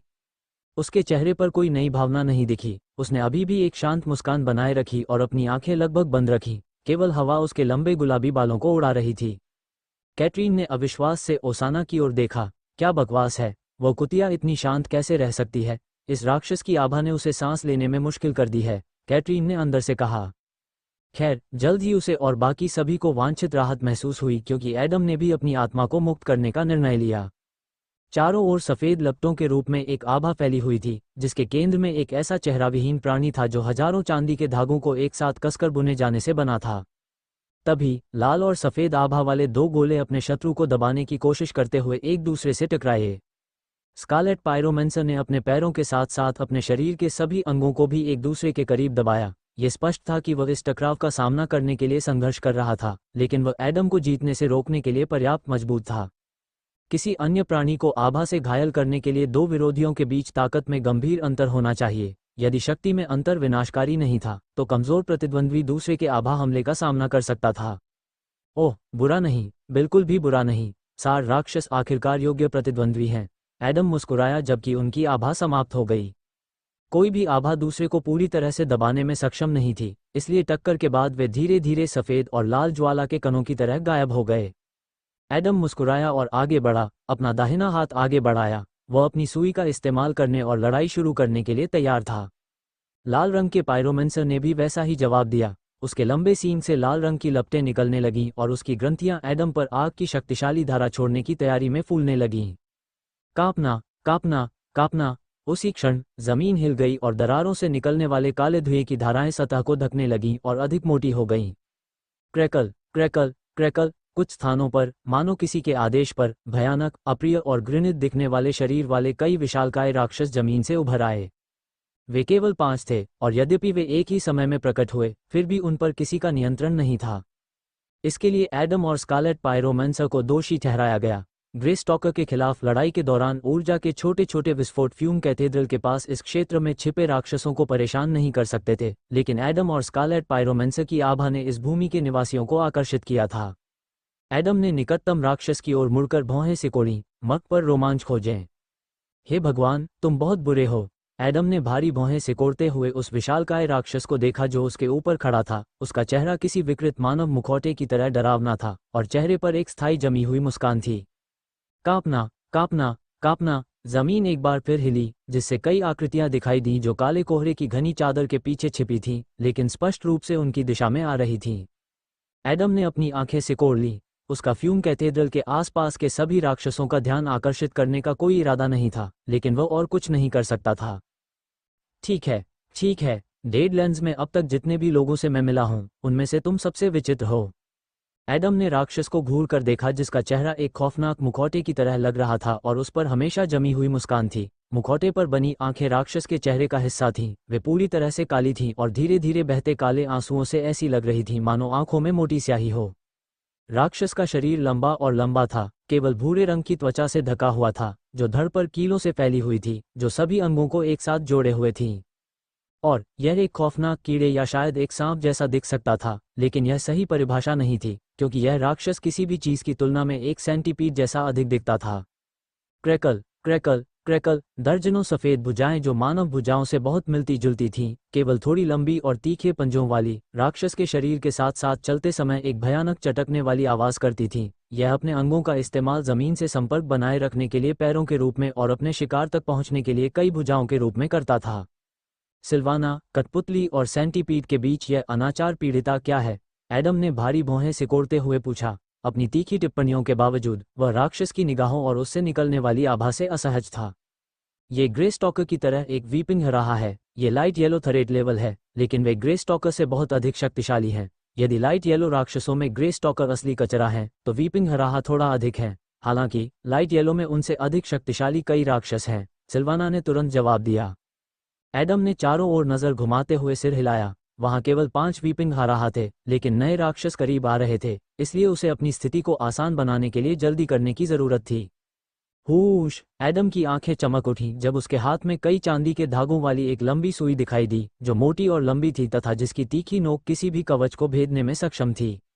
वो युद्ध में उतरने के लिए तैयार था, लेकिन जैसे ही एडम ने एक कदम आगे बढ़ाया, उसने अपने चारों ओर सक्रिय वायुधाराओं को महसूस किया।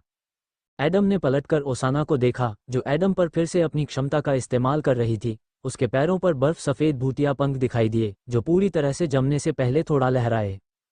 फिर कैटरिन ने अपनी चाल चली और अपने नेक्सस का पुनः प्रयोग किया तथा बीच को सीधे एडम पर निशाना बनाया। प्राइम थंडर डेमन के विरुद्ध लड़ाई और ज्वालामुखी के विस्फोट के बाद अंतिम बीज का प्रभाव बहुत पहले ही समाप्त हो चुका था। क्रैकल क्रैकल क्रैकल, जड़ों ने जल्दी ही एडम के शरीर को ढक लिया और उसे एक शक्तिशाली एक्सोस्केलेटन दिया, जिसने उसकी शारीरिक क्षमताओं को बढ़ाया। बेशक उसके चेहरे पर फिर से दर्द हुआ, क्योंकि उसके शरीर में नुकीले कांटे धंस गए थे, लेकिन ये दूसरी बार था जब एडम ने ऐसा अनुभव किया था, इसलिए प्रतिक्रिया जल्द ही खत्म हो गई। जब एडम प्राइम थंडर डेमन का पीछा कर रहा था, तो एडम के पास 2 उन्नतियां थीं, लेकिन ये सब नहीं था। वूश! अचानक एडम की छाती पर, उस बीज के चारों ओर जिससे जड़ें उगी थीं, ऊर्जा से संतृप्त एक लाल जादुई चक्र प्रकट हुआ। एडम के शरीर से ऊर्जा की कई तरंगें गुजरीं, जैसा कि पहले ओस्कर के साथ हुआ था, जब लेरो ने लावा राजा के चारों ओर दर्पण अवरोध को तोड़ने के लिए इसे बढ़ाया था। लहरों के संवर्धन का एक प्रभाव ऊंचाई में थोड़ी वृद्धि थी, लेकिन एडम के मामले में ऐसा नहीं हुआ। ऐसा इसलिए नहीं हुआ क्योंकि लहरों ने कुछ गलत किया था, बल्कि दूसरे संवर्धन के साथ तालमेल के कारण। ऊर्जा की लाल तरंगें एडम के शरीर से होकर गुजरती रहीं, मानो उन्हें समझ में नहीं आ रहा था कि वे एडम का आकार क्यों नहीं बढ़ा पा रहे हैं, लेकिन जल्द ही उन्हें अपनी शक्ति को निर्देशित करने का रास्ता मिल गया। जड़ों की ओर लक्षित ऊर्जा तरंगें, लाल बिजली की चमक की तरह जड़ों के साथ साथ चलती हुई, उनका हिस्सा बन गईं। लेरो और कैटरिन एक दूसरे को असमंजस में देखने लगे। उन्होंने उम्मीद नहीं की थी कि उनकी शक्तियों के बीच इतना अद्भुत तालमेल हो सकता है। एडम की आंखें बड़ी हो गईं और उसने अपनी मुट्ठी भींच ली। इस समय वह एक ही समय में 3 प्रवर्धनों के प्रभाव में था। इसके अलावा वह अपनी कलाकृति का उपयोग कर सकता था और फिर वह शक्ति के अपने सर्वोच्च शिखर पर पहुंच जाता। रोआ! एडम के सामने खड़ा रोता हुआ हराहा गुस्से से दहाड़ने लगा। रोते हुए बच्चे की तरह एक भयानक चीख निकाली और फिर अपने शरीर की पूरी ताकत से एडम पर गिर पड़ा। टेढ़ी मेढ़ी भुजाओं की भीड़ आगे बढ़ी, जो एडम को चीरने वाली थी। एडम अपनी बांह को ऐसे घूर रहा था मानो वह अपनी नई शक्ति से मंत्रमुग्ध हो गया हो, तथा पास आते राक्षस को अनदेखा कर रहा था। वोश! हवा के प्रवाह के बीच से गुजरते हुए कई भुजाएं एडम के करीब पहुंच गईं, लेकिन किसी कारण से वे आगे नहीं बढ़ सकी। ऐसा लग रहा था जैसे रोता हुआ हराहा एक ही स्थान पर रुक गया हो। क्या बकवास है! एला ने एडम को घूरते हुए अपनी बड़ी बड़ी आंखों से कहा। एडम की हथेली रोते हुए हरहा के सिर, या यूं कहें कि उसके मुखौटे के सामने पूरी तरह से खुली हुई थी। रोते हुए हराहा की काली आंखें ऊपर की ओर देखने लगी, मानो उसे यकीन न हो रहा हो कि क्या हो रहा है। राक्षस को समझ में नहीं आ रहा था कि एक निम्न स्तर का प्राणी एक हाथ से उसके हमले को कैसे रोक सकता है। अरे, अब मुझे टीम की ताकत और खास तौर पर समर्थकों की ताकत का पूरा अंदाजा हो गया है। एडम ने हल्के आत्मविश्वास से भरी मुस्कान के साथ कहा। वह महसूस कर सकता था कि शक्ति सचमुच उसके शरीर से बह रही है। यह कोई क्षणिक कथन या सुंदर भाषण नहीं था, ये वास्तविक था। एडम, मुझे लगता है कि मैं समझ सकती हूँ कि तुम अभी कैसा महसूस कर रहे हो, लेकिन तुम्हें शांत नहीं रहना चाहिए। बेशक तुम कैटरिन, लेरो और ओसाना की क्षमताओं की बदौलत बहुत मजबूत हो गए हो, लेकिन ये तुम्हारी अधिकतम सीमा है, सिल्वाना ने गंभीरता से कहा। उसकी आवाज तभी शांत और संतुलित थी जब एडम वास्तविक खतरे में था। एडम ने आगे बढ़ने से पहले सिर हिलाया और रोते हुए हाराहा के लंबे शरीर के नीचे से गुजरते हुए एक तेज छाया में बदल गया। चांदी की सुई ने अपनी तीखी नोक से राक्षस के पेट को चीर दिया, जबकि एडम तेजी से अपने शक्तिशाली कदमों के साथ आगे बढ़ा। इससे पहले कि रोता हुआ हराहा कुछ कर पाता, एडम पहले ही राक्षस के दूसरी ओर जा चुका था और उसने राक्षस पर एक लंबा घाव छोड़ दिया था। दबाव पड़ने पर घाव खुल गया और राक्षस के शरीर से अंग और मांस के टुकड़े बाहर गिरने लगे। घबराहट में रोते हुए हाराहा के दर्जनों हाथों ने सब कुछ वापस अपनी जगह पर रखने की कोशिश की। राक्षस खुले घाव को बंद करना चाहता था या कम से कम अपने अंगों को जमीन पर गिरने से बचाना चाहता था, लेकिन तब तक बहुत देर हो चुकी थी। मांस के बड़े बड़े टुकड़े सतह पर जमी धूल से टकराए, जिससे उसका गाढ़ा काला खून सब जगह फैल गया। मैं समझ गया। एडम ने अपनी सुई की ओर देखा और उस राक्षस की ओर देखा जिसे उसने मारा था। ऐसी महान शक्ति के अपने परिणाम होते हैं, है ना? सिल्वाना ने सिर हिलाया। दुर्भाग्य से, न तो आप और न ही कोई अन्य फैंटम विभिन्न सहायता से अनंत मात्रा में वृद्धि को अवशोषित कर सकता है। मुझे यकीन नहीं है कि आपके शरीर की सीमा क्या है, लेकिन मुझे लगता है कि 3 या 4 प्रवर्धन आपकी अधिकतम सीमा है। वैसे, औसत फैंटम के लिए, ये 2 बूस्ट है। सिल्वाना ने जल्दी से समझाया। संवर्धन ने सहायकों की क्षमताओं और ऊर्जा के कारण शक्ति प्रदान की, लेकिन कहीं से भी आने वाली नई शक्ति का सामना करने के लिए एक मजबूत शरीर और एक शक्तिशाली विकास वृक्ष की आवश्यकता थी। इसकी तुलना एक तार और बिजली के वोल्टेज से की जा सकती है। अगर तार पर्याप्त मजबूत नहीं है, तो यह बहुत ज़्यादा बिजली के कारण आसानी से पिघल जाएगा। इसके अलावा, ये पहली स्थिति थी जिसमें बहुत अधिक प्रवर्धन के कारण फैंटम को छाती और हृदय में गंभीर दर्द का अनुभव हुआ और वह कुछ समय तक लड़ नहीं सका, जब तक कि वह पूरी तरह से ठीक नहीं हो गया। एडम 2 संभावित स्थितियों में से दूसरी स्थिति में था। यदि तार विद्युत निर्वहन की नई शक्ति को सहन कर सकता है, लेकिन बहुत लंबे समय तक नहीं, क्योंकि यह धीरे धीरे गर्म हो जाता है जब तक कि यह एक महत्वपूर्ण बिंदु तक नहीं पहुंच जाता। खैर, जब फैंटम अपने प्रवर्धन की सीमा तक नहीं पहुंचता था, तो एक तीसरा विकल्प भी था, लेकिन यह एक कमजोर दूसरा विकल्प था क्योंकि फैंटम में कम शक्ति थी, लेकिन वह लंबे समय तक कार्य कर सकता था। हमेशा की तरह लड़ते रहो, लेकिन यह मत भूलो कि इतनी अधिक संख्या में सैनिकों के साथ तुम सामान्य से अधिक जल्दी थक जाओगे। पिछली बार तो तुम्हें इसका ज़्यादा एहसास नहीं हुआ था, क्योंकि तुमने प्राइम थंडर डेमन का केवल कुछ मिनटों तक ही पीछा किया था, लेकिन अब इसका काफ़ी प्रभाव पड़ेगा, सिल्वाना ने उसे चेतावनी दी। एडम ने सिर हिलाया। वह समझ गया कि सिल्वाना किस बारे में बात कर रही थी। इस हमले के बाद वह थोड़ा हैरान था, क्योंकि उसने वीपिंग हाराहा को असाधारण आसानी से हराया था, उनकी ताकत में अंतर को देखते हुए। हालांकि उनकी गतिविधियां तेज और सहज लगती थीं, लेकिन ऐसा बिल्कुल नहीं था। उसने अपने हर कदम में झटका महसूस किया। एडम को एहसास हुआ कि इस हमले और आगे की ओर तेज झपट्टा मारने में सामान्य से कहीं ज्यादा ऊर्जा और सहनशक्ति की जरूरत थी, क्योंकि इस बार उसका वार बिना किसी वृद्धि के किए जाने की तुलना में कहीं ज्यादा शक्तिशाली था। नए रोमांच पड़े मफ पर। निश्चित रूप से उसकी समग्र सहनशक्ति की तुलना में ये सागर में एक बूंद के समान था, लेकिन संवर्धन के साथ ये गिरावट सामान्य से कई गुना बड़ी थी, और इस प्रकार सागर, उसकी सहनशक्ति थोड़ी तेजी से समाप्त हो जाएगी। खैर, सौभाग्य से मैं इस बार अकेला नहीं हूँ, अन्यथा इन सब से निपटना बहुत मुश्किल होता। एडम ने ओस्कर की ओर देखकर मुस्कुराया जो वीइंग हराहा से लड़ रहा था। फिर एडम एक तरफ मुड़ा और अपनी ओर आती हुई छायाओं को देखकर भौहें सिकोड़ लीं। एडम और स्कारलेट पायरोमेंसर की आभा के कारण फ्यूम कैथेड्रल के आसपास रहने वाले अन्य राक्षस जाग गए। राक्षस किसी भी लड़ाई में भाग लेने के लिए तैयार नहीं थे, क्योंकि वे राक्षस थे। उन्हें एक उद्देश्य की आवश्यकता थी और ज्यादातर समय एक साधारण रुचि या एक मजबूत प्रतिद्वंद्वी पर्याप्त था। एडम और बाकी फैंटम की तरह स्कारलेट पायरोमेंसर भी मौजूदा स्थिति से बिल्कुल खुश नहीं था। यह जमीन उसका क्षेत्र नहीं थी, वह एक बाहरी व्यक्ति था और शक्तिशाली फैंटम उसका शिकार कर रहे थे। हूश! स्कारलेट पायरोमेंसर एक ज्वलंत चमक में बदल गया और निकटतम वीपिंग हाराहा की ओर बढ़ गया। इन राक्षसों में से केवल 4 ही बचे थे, इसलिए उन्हें जितनी जल्दी हो सके छुटकारा पाने की आवश्यकता थी। पिछली बार स्कारलेट पायरोमेंसर ने दुश्मनों को भस्म करने के लिए या तो अपने सींग या अपनी ग्रंथियों का इस्तेमाल किया था, लेकिन इस बार उसने एक अलग रणनीति अपनाने का फैसला किया, पूर्ण रक्षा। रोते हुए हरहा ने अपनी भयानक मुस्कान के साथ बड़ी मुस्कान बिखेरी, जबकि उसके मुंह से मोटी स्याही बह रही थी जिसने अंदर की हर चीज को ढक दिया। लंबी भुजाओं वाला एक झुंड स्कारलेट पायरोमेंसर की ओर बढ़ा, मानो वो एक मूर्ख शिकार हो जिसने खुद को एक सच्चे शिकारी के हवाले कर दिया हो। कम से कम वीपिंग हाराहा ने तो यही सोचा था। धीरे धीरे वीपिंग हाराहा स्कारलेट पायरोमेंसर के चारों ओर एक सच्चे सेंटीपीड की तरह लिपट गया, जो अपने लंबे और शक्तिशाली शरीर से अपने शिकार का गला घोंटने या उसे तोड़ने की कोशिश करता है। यकीनन वीपिंग हाराहा की जगह कोई भी दूसरा राक्षस बहुत पहले ही जलकर राख हो गया होता, लेकिन अपने मजबूत शरीर की बदौलत वीपिंग हाराहा अभी भी स्कारलेट पायरोमेंसर से आने वाली गर्मी को लंबे समय तक झेल सकता था। हालांकि स्कारलेट पायरोमेंसर भी इसे समझ गया। कांपना, कांपना, कांपना। अचानक विशाल ज्वाला भरिंग एक ग्रेनेड की तरह कांपने लगा जो किसी भी क्षण फटने के लिए तैयार था। रोते हुए हरहा की आंखें उत्सुकता से बड़ी हो गईं जब वह अपने शिकार को देख रहा था। राक्षस को कुछ भी संदेह नहीं था। तभी स्कारलेट पायरोमेंसर के कवच के बीच से एक चमकदार चमक निकली, जिसके बाद स्कारलेट पायरोमेंसर ने अचानक अपने विशाल पंख खोल दिए। एडम, जो दूर से इस लड़ाई को करीब से देख रहा था, उसे ऐसा लगा जैसे किसी ने ग्रेनेड की पिन खींच ली हो। बूम! अविश्वसनीय शक्ति के एक भयंकर विस्फोट ने वीपिंग हाराहा को टुकड़े टुकड़े कर दिया। राक्षस की कई भुजाएं उड़कर बगल में गिर गईं और जले हुए मांस के टुकड़ों के पास गिर गईं। रोते हुए हाराहा का मुखौटा एडम के पैरों के ठीक बगल में गिरा। यह आग से आंशिक रूप से काला हो गया था और आधा दरारों से ढका हुआ था। इसके नीचे से खून और स्याही के मिश्रण जैसा एक काला तरल पदार्थ बह निकला। पढ़ना जारी रखें। एडम ने हल्का सा सिर हिलाया। एक तरह से वीपिंग हाराहा की मौत उसके लिए फायदेमंद थी, न केवल इसलिए क्योंकि अब उन 5 राक्षसों में से केवल 3 ही बचे थे, बल्कि इसलिए भी क्योंकि उसने देखा था कि स्कारलेट पायरोमेंसर क्या करने में सक्षम था।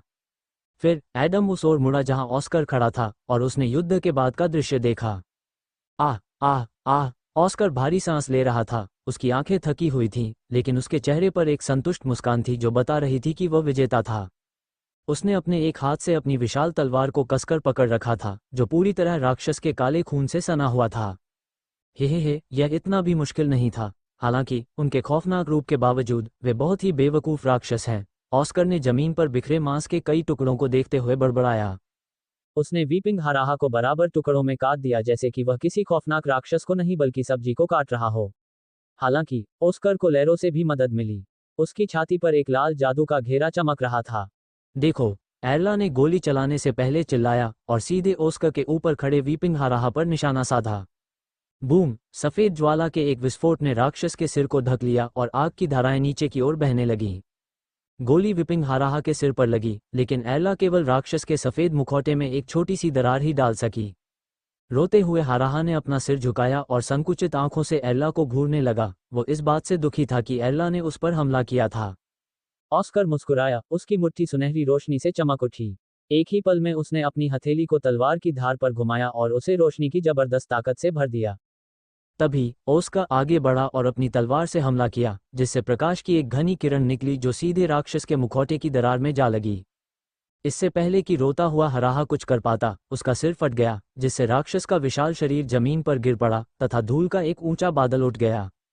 खैर, वे इतने मजबूत नहीं हैं। हालांकि ये केवल एक भ्रम है, ऑस्कर ने भारी भौहें सिकोड़ने से पहले उत्साहित भाव से कहा। वो सुदृढ़ीकरण के अधीन था और अपने दूसरे आदेश का उपयोग करके ही दूसरे वीपिंग हाराहा को मारने में सक्षम था। ये देखते हुए कि वीपिंग हाराहास अपने स्तर के बीच कमजोर राक्षस थे, ऑस्कर को ऐसे प्रतिद्वंद्वी को हराने के लिए बहुत सारे संसाधन खर्च करने पड़े। प्रतिदिन 15 मिनट ये काम करें और प्रति घंटे 17,250 रुपये कमाएं। इसे देखें। जीवित रहने में आपकी मदद करने के लिए तरकीबें और ऑनलाइन ट्रेडिंग करते समय सफल होने के लिए भी। वो आमतौर पर अपनी शारीरिक शक्ति और विशाल तलवार से पर्पल थरेट स्तर के राक्षसों को मारता था। अक्सर लेरों के संवर्धन के तहत तलवार के कुछ झटके कई राक्षसों को मारने के लिए पर्याप्त थे, लेकिन इस बार चीजें अलग थीं। ऑस्कर के पास अपनी क्षमताओं का उपयोग करने का अवसर जितना था, उससे कहीं अधिक राक्षस थे। अगर यहाँ 5 नहीं बल्कि 20 वीपिंग हाराहा होते तो वे कुछ भी नहीं कर पाते। उनके पास इतने शक्तिशाली विरोधियों से निपटने के लिए पर्याप्त ताकत नहीं थी। वैसे अगर मेरे पास कुछ अतिरिक्त सैनिक होते तो मैं वीपिंग हाराहा से बिना किसी कठिनाई के निपट सकता था, तो उसे अब तक समाप्त हो जाना चाहिए था, है ना? ऑस्कर ने बाईं ओर देखने से पहले सोचा, जहां आखिरी वीपिंग हाराहा था। वूश! पहली चीज जो उसने देखी वह था चांदी का धागा जो रोते हुए हरहा के सिर के चारों ओर घूम रहा था, और फिर एडम अपनी सुई खींचते हुए उस विशालकाय राक्षस के पास से गुजरा। राक्षस का सिर जमीन पर गिर गया और खून की मोटी धार बहने लगी। ऑस्कर ने भौहें सिकोड़ी, उसे ईर्ष्या हो रही थी कि एडम ये काम इतनी आसानी से कर सकता है। अच्छा काम किया, तुमने सभी वीपिंग हरहास को मार डाला, सिल्वाना ने शांति से कहा। एडम ने सिर हिलाया, वो कुछ कहना चाहता था, लेकिन अचानक उसे झुकना पड़ा। हूश, स्कारलेट पायरोमेंसर उसके ऊपर से गुजरा और उसके पीछे आग की लपटें छोड़ गया। अजीब बात यह है कि स्कारलेट पायरोमेंसर सीधे फ्यूम कैथेड्रल की ओर बढ़ गया। क्या बकवास है, एडम ने उलझन में बड़बड़ाया। उसे लगा कि स्कारलेट पायरोमेंसर भागने की कोशिश में ऐसा कर रहा था, न कि इसलिए कि उसके पास कोई खास योजना या उद्देश्य था। एडम, घूमो, तुम्हें और बाकी सभी को अब भाग जाना चाहिए, सिल्वाना ने अपनी आवाज में स्पष्ट भय के साथ कहा। एडम ने कोई सवाल नहीं पूछा और जैसा उसने कहा वैसा ही किया। उसने जो दृश्य देखा उससे उसकी आंखें भय और भ्रम से चौड़ी हो गईं। इससे पहले उसने कई छायाचित्रों को अपनी दिशा में आते देखा था, लेकिन फॉलोइंग क्रिप्ट में सब कुछ घने अंधेरे कोहरे से ढकने के कारण वह यह महसूस नहीं कर सका कि खतरा वास्तव में कितना बड़ा था। दर्जनों नहीं, बल्कि सैकड़ों राक्षस उनकी दिशा में बढ़ रहे थे, अपने शक्तिशाली कदमों और तेजी से चलने वाले पंजों के नीचे जमीन को हिला रहे थे और अपने तीखे पंजों से जमीन पर घाव के निशान छोड़ रहे थे। धीरे धीरे कंपन और अधिक प्रबल होता गया, मानो ये भूकंप हो या राक्षसों का पागल गिरोह हो जो युद्ध स्थल पर शीघ्रातिशीघ्र पहुंचना चाहता हो, जहां उन्होंने दो शक्तिशाली आभा स्रोतों को महसूस किया। जल्दी करो, तुम सब लोग फ्यूम कैथेड्रल की ओर भागो, वहां खतरनाक है लेकिन यहां रहने से ज्यादा सुरक्षित है। एक सेकंड भी बर्बाद मत करो, सिल्वाना ने अपना संदेश सिर्फ एडम को ही नहीं बल्कि सभी फैंटम्स को देते हुए कहा। हर किसी के जीवन में खतरा हमेशा आता रहता है और इससे कोई फर्क नहीं पड़ता कि वो व्यक्ति कलाकार है, रसोइया है या सैन्यकर्मी। हर किसी के जीवन में समय समय पर खतरे के क्षण आते रहते हैं, हमेशा आते रहे हैं।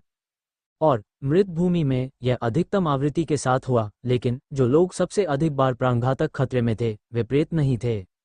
बेशक फैंटम को अक्सर जोखिम उठाना पड़ता है और अपनी जान बचाने के लिए संघर्ष करना पड़ता है, लेकिन इस रैंकिंग में रिकॉर्ड धारक राक्षस थे। यहां तक कि सबसे आक्रामक और बदकिस्मत फैंटम को भी औसत राक्षस की तरह अक्सर खतरे का सामना नहीं करना पड़ता। इस प्रकार यह एक पूरी प्रजाति के रूप में राक्षस थे जिन्होंने आत्मसंरक्षण की एक ऐसी प्रवृत्ति विकसित की जो अन्य सभी प्राणियों की प्रवृत्ति से बढ़कर थी। दूसरे शब्दों में कहें तो खतरे के निकट आने का सबसे पहले आभास राक्षसों को ही होता था। ऐसी स्थिति में क्या करना चाहिए? जब खतरा आसन्न हो तो क्या करना चाहिए? शायद लड़ना चाहिए, शायद खतरे से बचाव करने की कोशिश करनी चाहिए। खैर, इस प्रश्न का उत्तर तो सभी जानते थे, लेकिन लोग इतने घमंडी थे कि वे इसका स्पष्ट समाधान नहीं पहचान पाए। ऐसी स्थिति में किसी को भागना ही पड़ता है और स्कारलेट पायरोमेंसर ने ठीक यही किया। भागना सबसे प्रभावी, सुरक्षित और व्यवहारिक समाधान था। हाँ, ये सम्मान पर आघात हो सकता है, लेकिन युद्ध के बीच में रहकर गर्व से मरने की अपेक्षा बचकर भाग जाना बेहतर है। एडम, कैटरिन, ऑस्कर और बाकी लोगों ने इधर उधर देखा। आमतौर पर कोई भी निर्णय लेने के लिए कुछ शब्दों की जरूरत होती है, चाहे वह कितना भी जरूरी क्यों न हो, लेकिन अब वे सिर्फ अपनी सतर्क निगाहों और खुली आंखों से एक दूसरे को समझ रहे थे। फिर बिना एक सेकंड बर्बाद किए, जैसा कि सिल्वाना ने कहा था, वे फ्यूम कैथेड्रल की ओर भागे। उनमें से किसी को भी नहीं पता था कि उस भव्य और डरावनी इमारत में वास्तव में क्या छिपा है।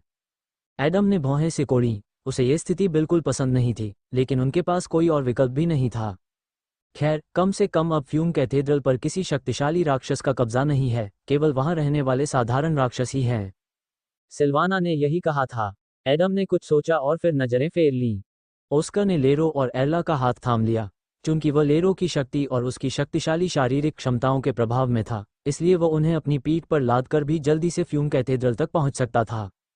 इस प्रकार आदम को भी वही कार्य सौंपा गया। उन्हें दूसरों से शक्ति, समर्थन मिलता था, लेकिन इसका मतलब ये भी था कि आवश्यकता पड़ने पर उन्हें उनकी मदद और सुरक्षा भी करनी पड़ती थी। सहायक अधीनस्थ नहीं थे, वे एक विशेष और महत्वपूर्ण भूमिका वाले दस्ते का हिस्सा थे। बड़े दस्तों में वे कोर थे जो सब कुछ एक साथ रखते थे। वूश, एडम कैटरिन के बगल में दिखाई दिया। वह तेजी से भाग रहा था, अपने पीछे शक्तिशाली कदमों की एक पगडंडी छोड़ रहा था जो धूल से ढकी होने के कारण जल्द ही गायब हो जाएगी। उन्होंने एक दूसरे को देखा और कैटरिन सहज रूप से कूद पड़ी ताकि एडम उसे बिना रुके उठा सके। फिर वो सीधे ओसाना की ओर बढ़ गया जो कैटरिन से ज्यादा दूर नहीं थी। स्थिति की जटिलता के बावजूद वह एकमात्र ऐसी व्यक्ति थी जो पूरी तरह शांत रही।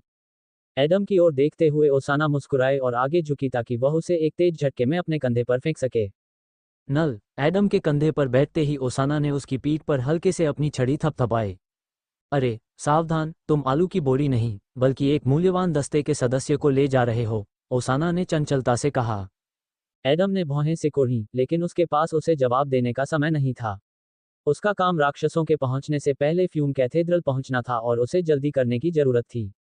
हर कदम के साथ वह महसूस कर सकता था कि राक्षसों की भीड़ के करीब आने के साथ साथ उसका कांपना और भी बढ़ रहा था। ओसाना ऊब रही थी, क्योंकि वह केवल इस बात का इंतजार कर रही थी कि एडम उसे सुरक्षित दूरी पर ले जाए।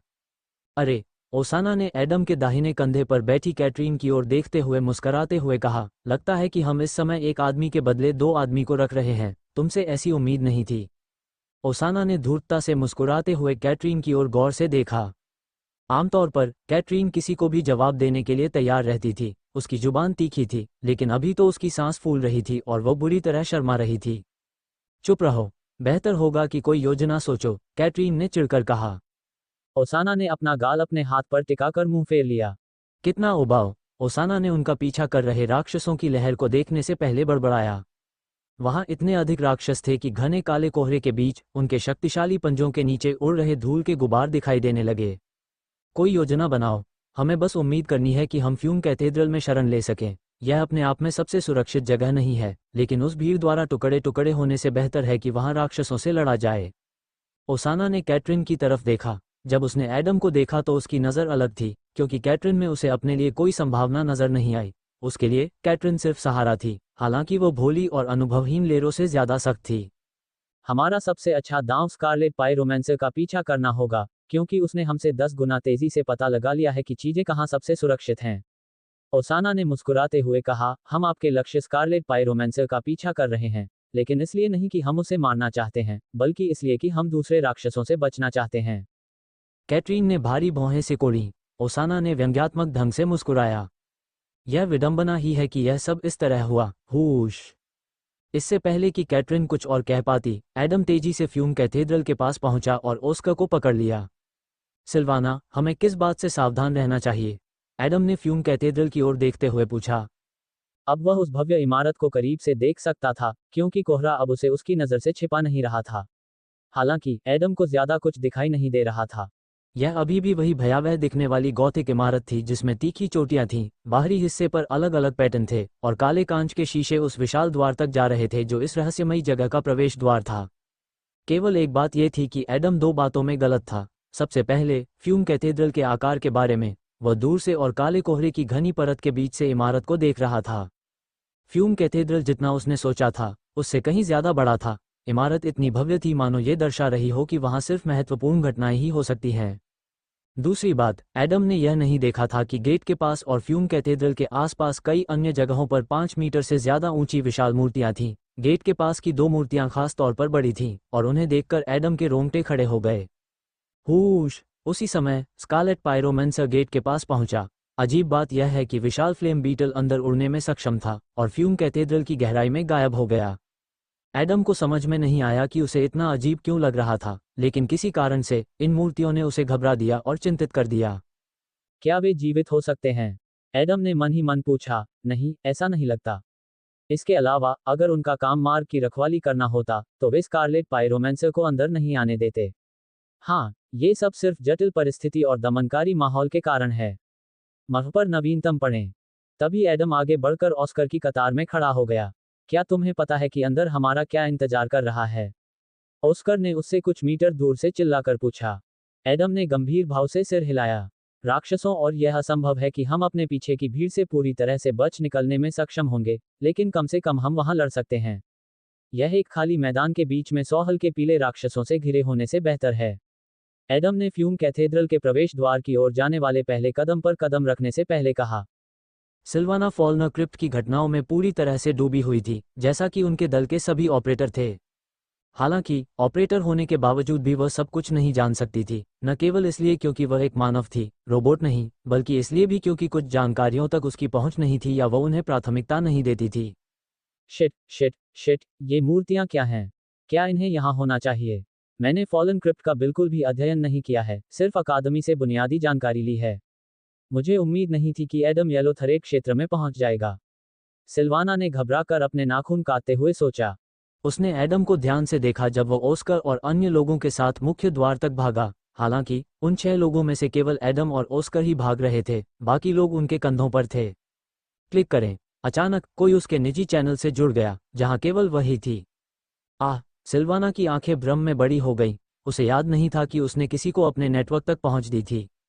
ये समझना महत्वपूर्ण था कि जब सिल्वाना ने गढ़ के भीतर छोटी छोटी बातों के बारे में एडम से संपर्क किया, जैसे कि योजनाओं पर चर्चा करना, तो उन्होंने सभी लोगों की तरह सामान्य चैनल का उपयोग किया। हालांकि मिशनों के दौरान सेना ने मिशन विभाग के साथ सहयोग करके ऑपरेटरों, फैंटम्स और उनके दस्तों के लिए विशेष चैनल निर्धारित किए।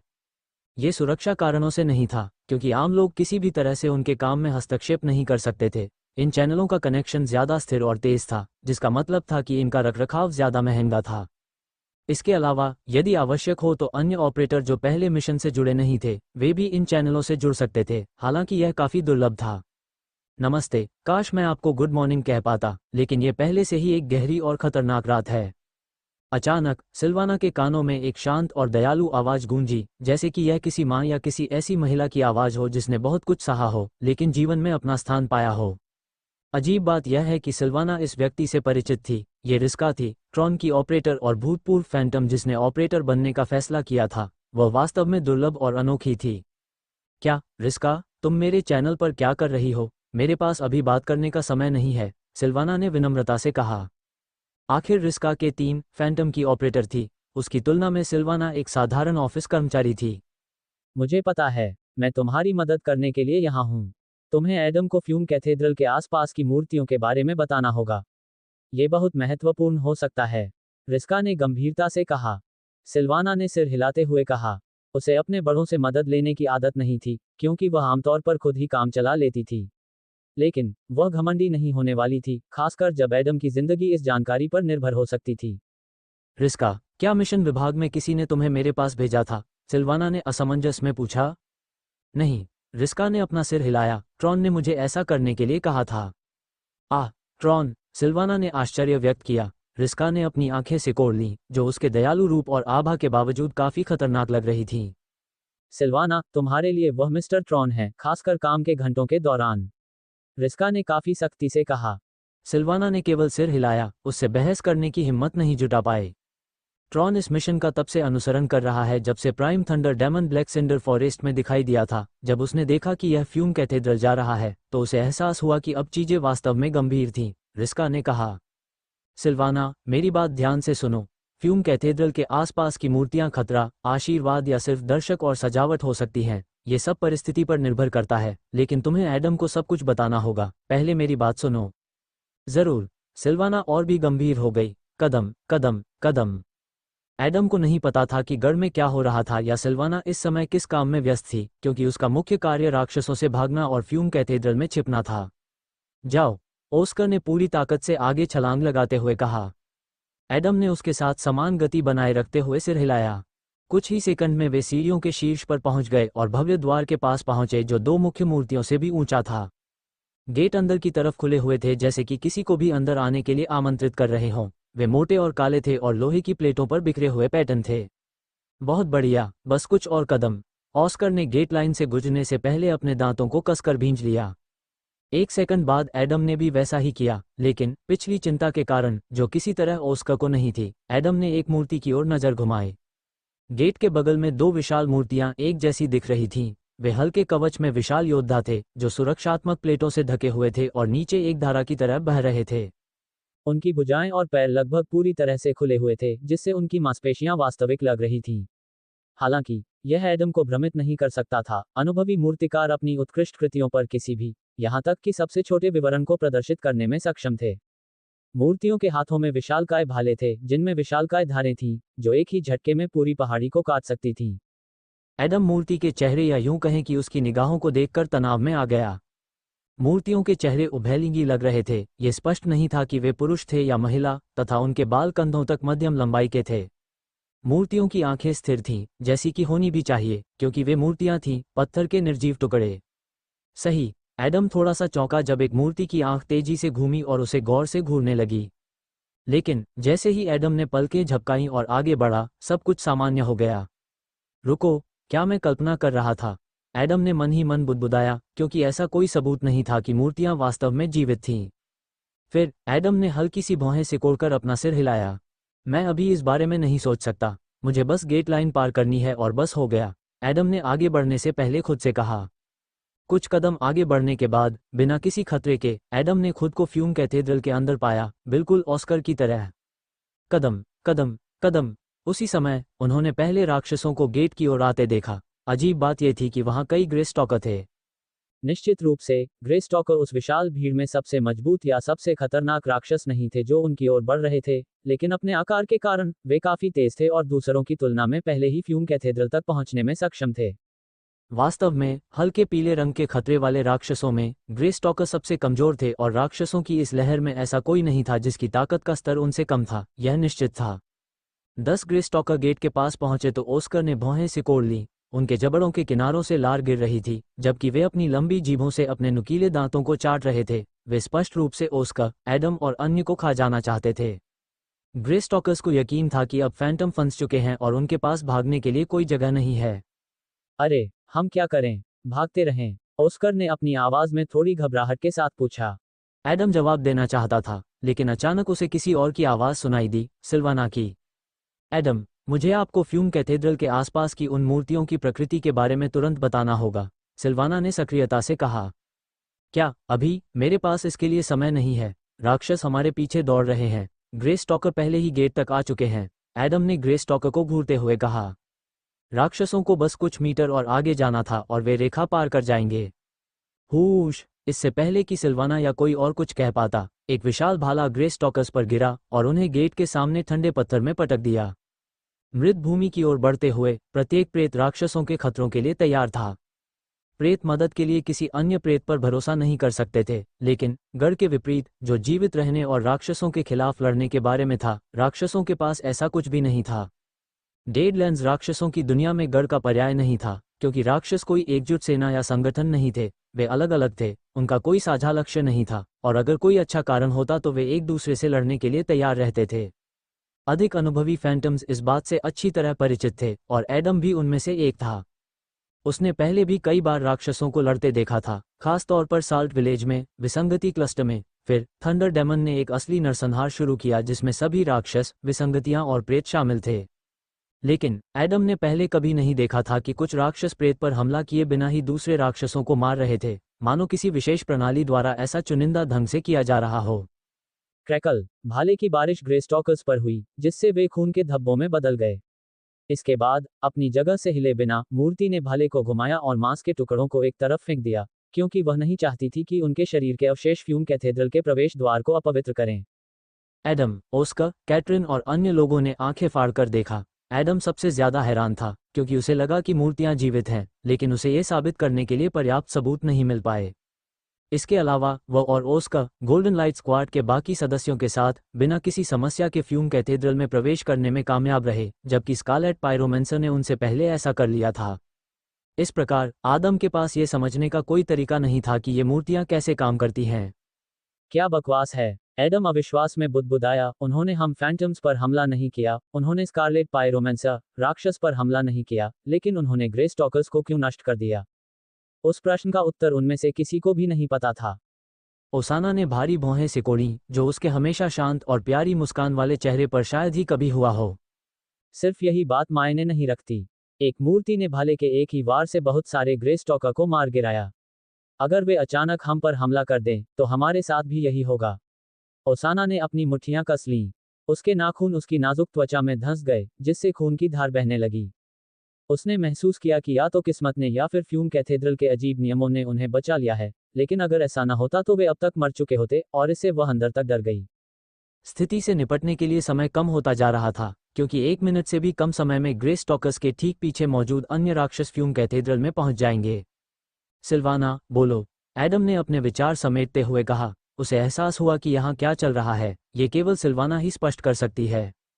जरूर, आप सभी मेरी बात ध्यान से सुनिए। आप पहले से ही फ्यूम कैथेड्रल में हैं, इसलिए अगर आप राक्षसों की इस लहर से बचना चाहते हैं तो आपको इसके नियमों के अनुसार काम करना होगा, सिल्वाना ने सख्ती से कहा, जिससे हर प्रेत को उसकी बात सुनने पर मजबूर होना पड़ा। सबसे पहले, पूरी लहर के राक्षसों का केवल एक अंश ही फ्यूम कैथेड्रल में प्रवेश कर पाएगा। इसका कारण सरल है, प्रवेश द्वार पर और फ्यूम कैथेड्रल के आसपास की मूर्तियां अयोग्य लोगों को अंदर जाने ही नहीं देंगी। मूर्तियां अयोग्य लोगों को अंदर नहीं जाने देंगी?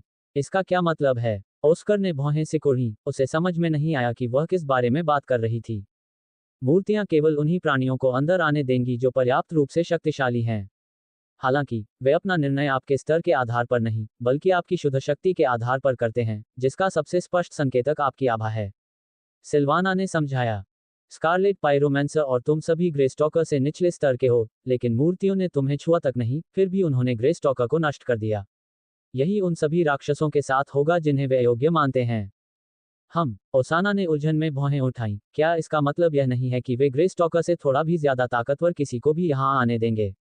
उस स्थिति में, ये बिल्कुल भी अच्छी खबर नहीं है, क्योंकि इस लहर में लगभग सभी राक्षस उन ग्रे दयनीय कुत्तों से काफी ज्यादा ताकतवर हैं।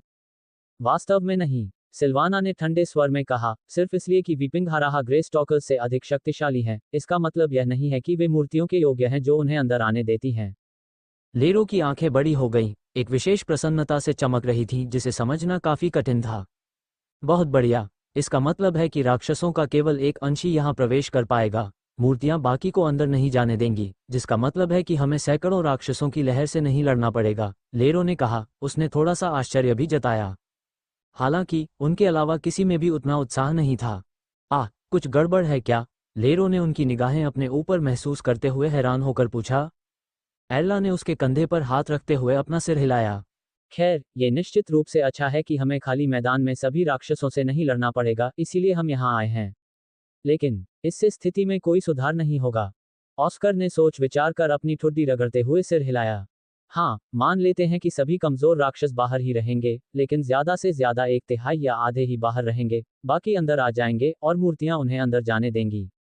इसका मतलब है कि हमें जीवित रहने के लिए सबसे मजबूत राक्षसों से लड़ना होगा, ऑस्कर ने कहा और युद्ध की तैयारी करते हुए अपनी तलवार खींच ली।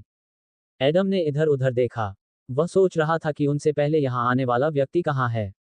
स्कारलेट पायरोमैंसर कहाँ है? एडम ने सोचा और फिर अपनी दृष्टि ऊपर की ओर घुमाई, फ्यूम कैथेड्रल के शीर्ष की ओर, जो बाहरी तीखी चोटियों के स्तर पर था।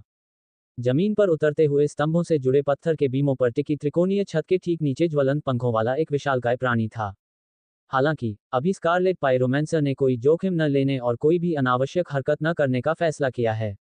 वह अपनी लपटों पर पूरी तरह से नियंत्रण में था, उसे बाहर नहीं आने दे रहा था। स्कारलेट पायरोमैंसर छत के नीचे इन बीमों में से एक पर बैठा था और छायाओं से उसका विशाल सिलहूट लगभग पूरी तरह से छिप गया था। ये स्थिति उसके लिए भी उतनी ही खतरनाक और तनावपूर्ण थी जितनी कि दूसरों के लिए। वह भाग्यशाली था कि मूर्तियों ने उसे अंदर जाने दिया और अब वह यहाँ छिप सकता था और ऊपर से घटनाओं को घटते हुए देख सकता था।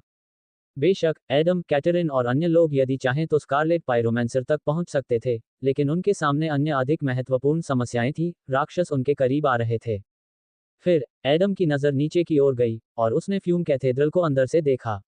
घने विशाल स्तंभों के पीछे अंधेरे में बख्तरबंद शूरवीरों की भीड़ छिपी हुई थी। एडम ने अपनी आंखें सिकोड़ लीं। उसने तुरंत इन कवचों से एक खतरनाक आभा महसूस की। वे मूर्तियों की तरह एक गॉथिक संरचना के लिए साधारण सजावट की तरह लग रहे थे, लेकिन अब एडम को यकीन था कि वे मूर्तियों की तरह जीवित थे। हालांकि यदि मूर्तियां ही वे रक्षक थीं जो यह निर्णय लेती थीं कि फ्यूम कैथेड्रल में कौन प्रवेश कर सकता है और कौन नहीं, तो इस कवच का उद्देश्य स्पष्ट नहीं था। अरे सिल्वाना, यह क्या बकवास है? एडम ने अपने पूरे शरीर में हल्की सी सिहरन के साथ कहा, जैसे ही उसने अपना हाथ आगे बढ़ाया, लंबे विशाल हॉल की दूरी की ओर इशारा किया। फ्यूम कैथेड्रल के बिल्कुल अंत में, मानो वह कोई वास्तविक सिंहासन कक्ष हो, एक विशाल पत्थर का सिंहासन था। सिंहासन का आधा हिस्सा जमीन से निकले बर्फ सफेद क्रिस्टलों से प्रकाशित था, जबकि ऊपरी आधा हिस्सा घने अंधकार से ढका हुआ था। अभी, जैसा कि सिल्वाना ने पहले कहा था, सिंहासन खाली था। फ्यूम कैथेड्रल में कोई विशेष रूप से शक्तिशाली राक्षस नहीं था, लेकिन क्या कोई इस सिंहासन पर कब्जा कर सकता है जब ये खाली था?